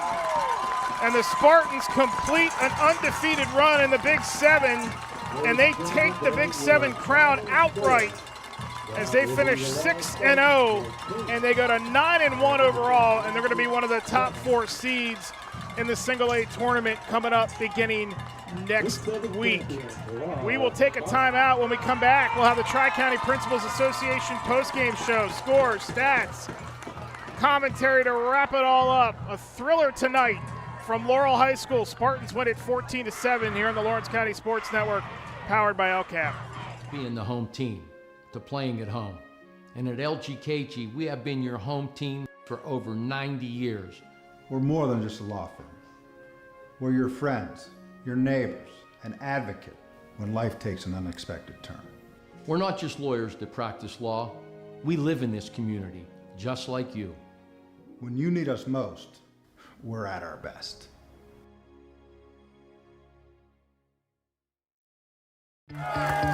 Like in sports, it takes a great team to protect you, your family, and your business. MVP Insurance is that team. From home and auto to life and commercial insurance, you can count on us for coverage that adapts to your needs. We're committed to excellence for our clients' experience and in serving our community. It's a winning combination. MVP Insurance. Don't get left on the sidelines. Log on to mvpins.com or call today to get your free quote. Lawrence County SportsNet is proud to honor Neshannock's Maddie Arrow as the September Red Zone Female Athlete of the Month for finishing as section runner-up in girls tennis, the doubles champion in the section, and qualifying for states in doubles. LC SportsNet is also proud to honor Neshannock's Rocco Baiuti as the September Male Athlete of the Month for finishing third in the WPIAL Golf Championships and qualifying for states. Congratulations and best of luck to Neshannock's Rocco Baiuti and Maddie Arrow, the September Red Zone Athletes of the Month. Works in Progress Painting wishes a successful and satisfying season to all the Lawrence County sports teams and athletes. Work hard and bring honor to your team, school, and family in how you play. Joe Wright and his family have been providing painting, window cleaning, and other property services for business and homeowners in the Lawrence County area for over 10 years. Their goal on every project is to provide a meaningful service that honors their customer, God, and their family, and to have fun while doing it. Works in Progress is now booking interior painting projects for both residential and commercial projects. Call Joe today at 724-714-4294 to discuss your next project.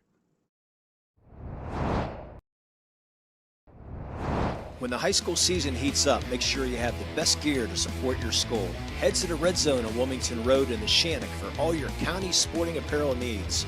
From sporting goods to custom apparel to embroidery and more, the Red Zone has it all. Quality gear for all 8 schools in the County of Champions. Stop by and enter the Red Zone or visit them online at theredzonesports.com. Score big at the Red Zone. Calling all sports fans. Never miss a moment with real-time alerts, keeping you in the loop when your favorite teams are playing. Get instant updates sent straight to your phone with game schedules, changes, and all the latest news. You can receive important updates and reminders, so you're always prepared for game time. Be the first to cheer on your local teams and show your support. Receive important updates and reminders, so you're always prepared for the game. Signing up is quick and easy. Don't miss out. Sign up now and stay connected to the action. Plus, follow us on social media for live updates, behind-the-scenes content, and community news. For the most complete recap of Friday night's high school football action, tune in on your way home from the game to the WPIAL Scoreboard Show, only here on the Trib Live High School Sports Network. Hi, this is Don Rebel. Join me in a cast of thousands for all the scores with recaps from the top games, plus we highlight the night on the Trib Live Roundtable. That's the WPIAL Scoreboard Show after the game on Friday nights on the Trib Live High School Sports Network and at tribhssn.triblive.com.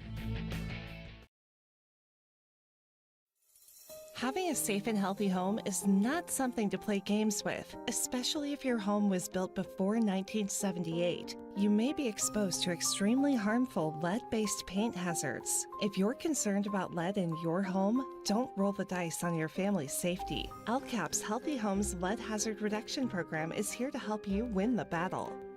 Your family's health and safety is the goal. Contact the Department of Healthy Homes today. Tri-County Principals Association postgame show here from Laurel High School as you see the team standing in unison with the cheerleaders on the sideline singing the alma mater for the Spartans. They win the Big 7 tonight by a final of 14-7 over Neshannock, and they will be one of the top 4 seeds beginning next week in the WPIAL Single A Championship Tournament. Let's look at our scoring recap here tonight, brought to you by Gem Master Builders and Craftsmen. You got to go all the way to the 3:30 mark of the third quarter before we had a score in this contest. It was a scoreless first half, go about 33 minutes before we had our first point, and it was a 23-yard touchdown run by Nathan Hill to give Laurel a 7-0 lead. That was a 7-play, 47-yard drive that covered 2.5 minutes. About 2 minutes and 14 seconds later, Gino Mazzacco hit a 50-yard pass, catch and run to Sammy Flora. Amari Rapchak's point after tied it at 7. 5-play, 63-yard drive, 2 minutes and 5 seconds. And then in the fourth quarter, with 1:04 to go, after a blocked field goal attempt, the first field goal attempt of the season by Neshannock, blocked by Casey Wilson, they return it thinking that they have a returned blocked field goal for a touchdown. The officials blew the whistle right after the kick like an extra point, so they blew the play dead. Neshannock didn't convert. Laurel takes over on their own 16 They go 11 plays in 84 yards, 3 minutes and 3 seconds, capped by a Colton Carlson touchdown run from 8 yards out to win the game 14-7 and win the Big 7 Conference with a perfect 6-0 record. What a hell of a way for this senior class to go out and come back after last year's disappointment. Remember, this Laurel team last year started 0-4. They rallied to make the playoffs, playing their best football of the season. They go on the road to Neshannock. They get handed a bad loss by 20 in a game in which Neshannock ran all over them. We'll talk about that in a second. They lost in the first round of the WPIAL tournament. They came back this year, one loss to Bishop Canevin, 9-1, will be a top 4 seed, and their defense is as good as any that is playing right now at the single A level. And yes, that means as good as Fort Cherry, and yes, that means as good as Clareton. This defense is that good right now for this Laurel Spartans team. Tremendous effort by the defensive unit up front tonight. And that's a look at your Gem Master Builders and Craftsmen scoring recap. Gem Master Builders and Craftsmen, family-owned and operated general contractor for 4 generations. Their extensive construction experience, design capabilities, and creative process allow them to help any project meet any challenge, building the community for 70 years. Visit gembuilders.com for more information. I don't know what else you say about this game. I mean, it was scoreless for almost 33 minutes, and then finally Laurel breaks through as the seniors run through the player tunnel here at the end of the line here as they exit the field. But seniors making their last. We can talk about the plays made on offense, but this team has done it all year long defensively. Yes. They did it defensively again on the drive where Neshannock attempted the field goal because they stopped them deep in their own territory. Then they get the blocked field goal, their 4th block kick of the year, and they turn it right around and go 11 plays and 84 yards to win it. You know, it's tough to – you recapped it so perfectly there. I mean, this team's defense has led the way. Yes, they have an explosive offense. Yes, they have playmakers. And yes, they have the pound and ground ability. And the offensive line has really been an unsung hero all season long for this team. But it has been what the defense has done game in and game out, and has made the difference for this Spartan team, and that's been so impressive. All right, let's take it down to the field. James Dotson is standing by with Brian Cooper, the victorious head coach of the Laurel Spartans. Coach, hey, you've battled all year long. This has got to be the closest battle all year, the hardest fought battle, no surprise. Congratulations, you're Big 7 champs. Thank you very much. The kids deserve it, man. They played their butts off tonight, and they kept grinding the whole way through, and I'm very proud of the way they came together and made the adjustments at halftime, and they came out and just controlled the line of scrimmage, and we were able to put a couple big drives together. It wasn't fancy, but at the same time, it was great football, and I was very proud of how they did it. I told them from the start, they always play us tough. They're going to be bringing a lot of heat, different blitzes, and they settled down that second half and controlled the football. I thought, hats off to them. They made a big play. They played a great game, but at the end, I thought we warmed down up front and was able to take control there at the end of the game. Talk about the grittiness of your quarterback. Goes down with an injury, able to fight through, get back out there, and help manage the team to a win. Oh, Luca did a tremendous job in that pass. He threw the Colton for a first down and get us down there close for the score at the end. Just showed his composure and his maturity level as he went through. And great touch on the pass. Colton did his thing down the sideline, and obviously that set us up for the game-winning touchdown. And then defensively, throughout the course of the game, I mean, Alex Medved, what can you say about him? We felt like we were calling his name every other play out there defensively. Alex, Tyler, all those guys, Casey, Kevin, they got a motor on him, and I can't be happier. He gets overlooked a lot because the other three are such good ball players, but, I wouldn't trade him for anybody. He's got a motor on him that just keeps on going, and he got to the quarterback a lot tonight, and he did a great job. One final question, Coach. Just talk about this senior class real quick. Their final game, regular season game on a home field. Going to have a playoff game here on your home field as well. We'll talk about what this senior class has meant to Laurel Spartans history. For the last 3 years, a lot of these guys have been starting for us, and a lot of them have broken records along the way. But to me, the leadership and showing what it takes to be a true Spartan, what it takes to compete at a high level, I think they've demonstrated that all year, and it came to fruition tonight, winning a section championship. Coach, congratulations. Go enjoy it. We'll see you next week in the playoffs. Thanks, Coach. Back to Eric and Tim up in the studio. Big thanks to James Dotson working the sidelines tonight, and to Brian Cooper, the head coach of Laurel, as his team is victorious and they win the Big 7 here tonight by a final of 14-7. Let's look at the final statistics for you here before we get out of here. Gino Mazzacco tonight, 14 of 25, 121 yards passing for Neshannock. They ran the ball 37 times for 103. You know, Mazzacco has been good all season long. I don't know that his efficiency has been as good as it was a season ago. This team has been really a running style team all year long, and Laurel gives up only 103 yards. And you factor that into last week, where they only gave up 80-some to Southside Beaver. This run defense is off the charts good right now. It has been outstanding all season long, and it's just getting better. That's the scary part. They are peaking at the right time of the season. They found a way to just battle tonight. I mean, this was a battle up front. This was in the trenches all night long for both schools, and Laurel was able to really take control late in the fourth quarter. I mean, when they blocked, that was a nice drive put together by Neshannock to get down there to try to take the lead on that field goal, and then they were able to block it. And then that offensive line, 84-yard drive, just under 3 minutes of time, just phenomenal thing. And then you cap it with that touchdown run by Carlson. Just an amazing job, and it is. This game was all about the trenches. We thought it could be. We didn't quite expect it to be that much dominated on both sides, but you got to give congratulations to both teams. But this Spartan team, from day one, has had one goal in mind, and that is to take the momentum they had last year late and turn it into a special season this year. So far, they've done that. They're Big 7 champions.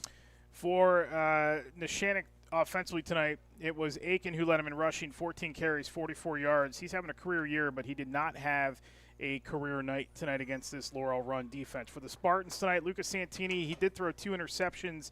He completed 4 of 11 for just 59 yards, but he really got at this offense in the second half, running the football, took his one chance when he connected with Carlson on that big play on that third down, and then they run the ball. They turn around and run the ball. So last year it was Neshannock who did it to Laurel in that game over at Neshannock. Tonight, 42 carries for 218 yards rushing for the Spartans tonight, led by Nathan Hill, 15 carries, 76 yards, 15 carries for Colton Carlson for 98. The run game, spectacular, but Carlson then also adds 3 catches for 63 yards. So he ups his total now. He goes over 130 yards again tonight. He's got 2,300 yards of total offense in his career. I mean, every time you need a big play for the Spartans offense, it's Carlson. Yeah. No, he's a man who does everything for them. He even holds on the extra points and field goal attempts, and he's just a guy that they can rely on. They know what they're going to get from him. And you know what? Give him credit because he follows that offensive line. He does what they do. And then when he gets into secondary, he's punishing defensive backs. They're not getting a free hit on him. He's putting a hit on them.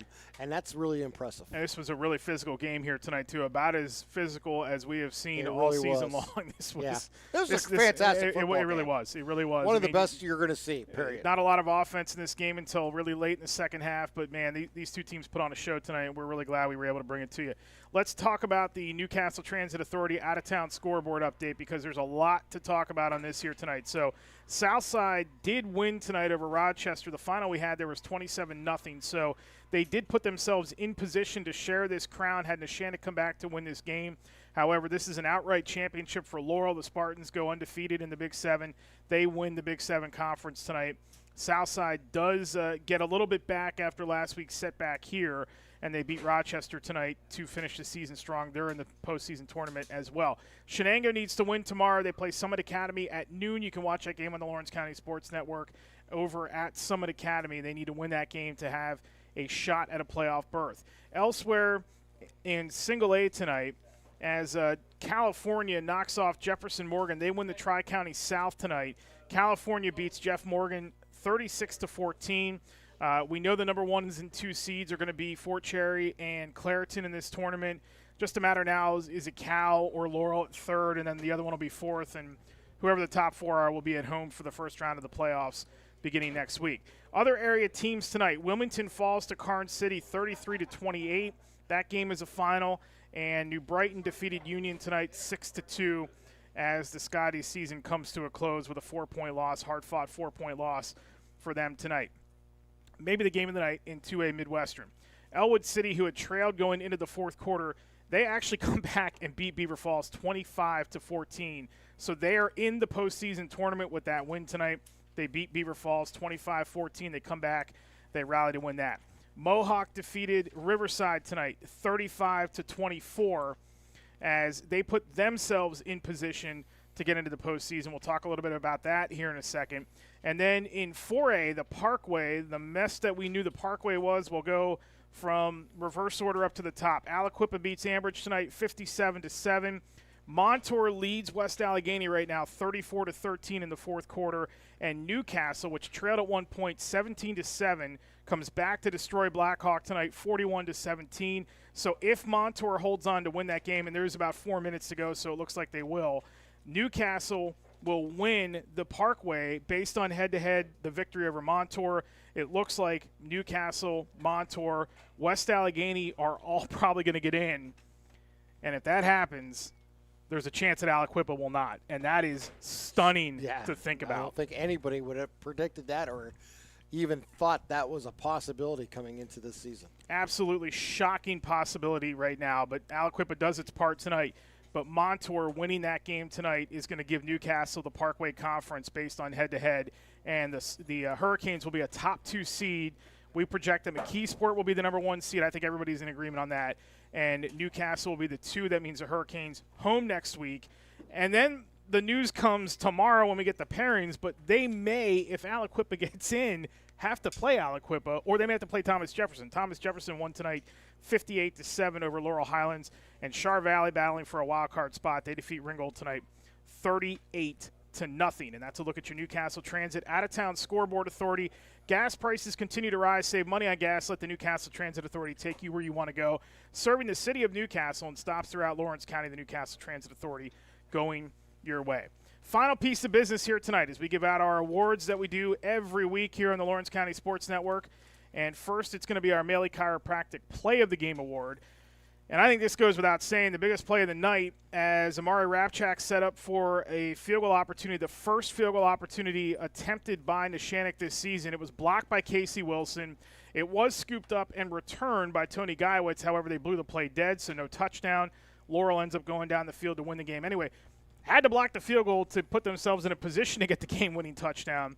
And Casey Wilson does exactly that, the 4th block kick of the year for Laurel Just tonight. A tremendous play by Casey Wilson and the special teams for Laurel there as they were able to turn away Neshannock, who at the time was on a roll as they scored the touchdown earlier to tie the game at 7, and then they had the opportunity to take the lead late, and that just gave momentum to Laurel, who then went on an 84-yard drive to win the ball game.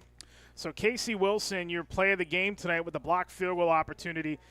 He took advantage of that. Maley Chiropractic, the Lawrence County SportsNet, proud to honor Casey for tonight's blocked field goal, the play of the game. He'll receive a customized T-shirt courtesy of the Red Zone.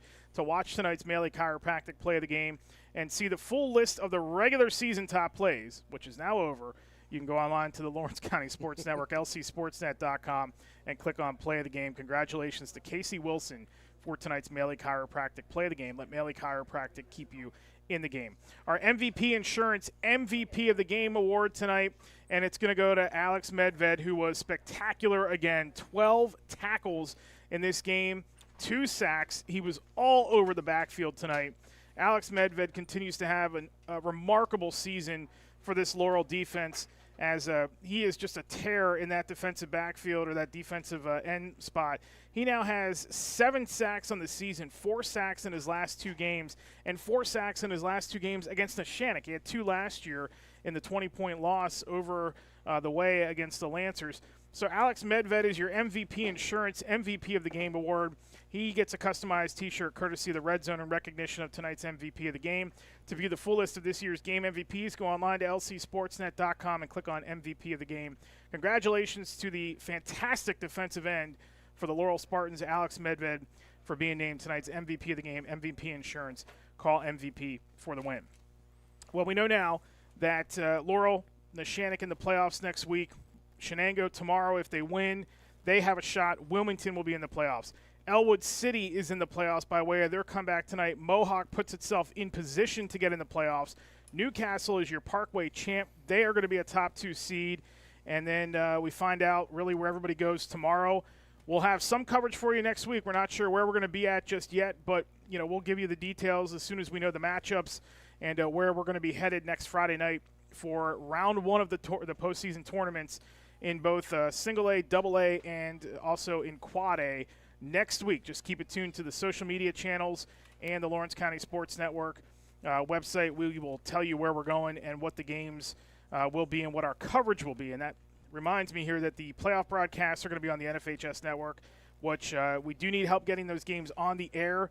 And if you want to continue to watch them for free on YouTube and all that, we do need some sponsorship opportunities. Just contact James Dotson, LC SportsNet at lcap.org for more information, and he'll get you all the particulars as far as how you can help us keep these games on the air throughout the postseason. Well, my friend, that was a great game. That was a great regular season. Some ups and downs, some storylines. A great job by Neshannock this season to kind of bounce back after some early struggles. Great job by Laurel to be consistent all year long.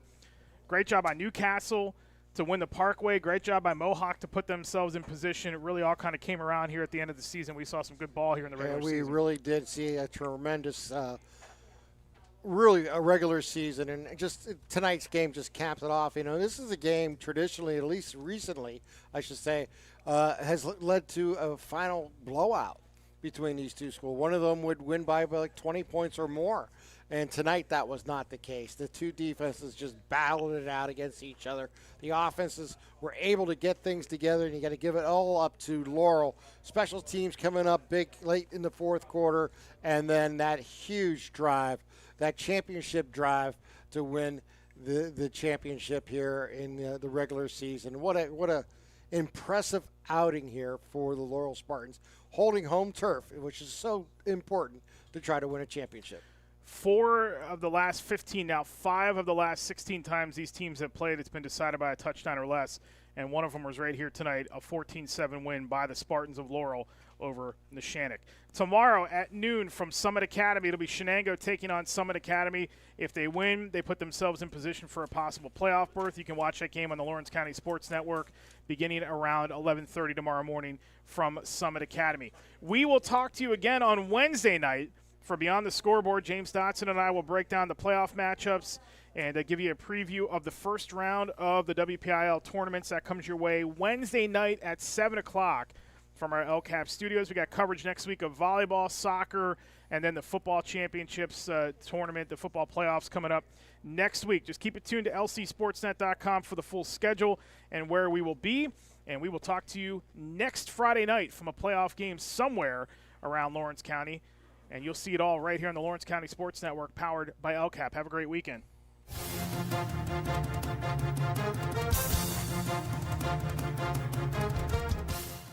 Your voice for Lawrence County sports. The gold ball headed home to Newcastle. This is the Lawrence County SportsNet.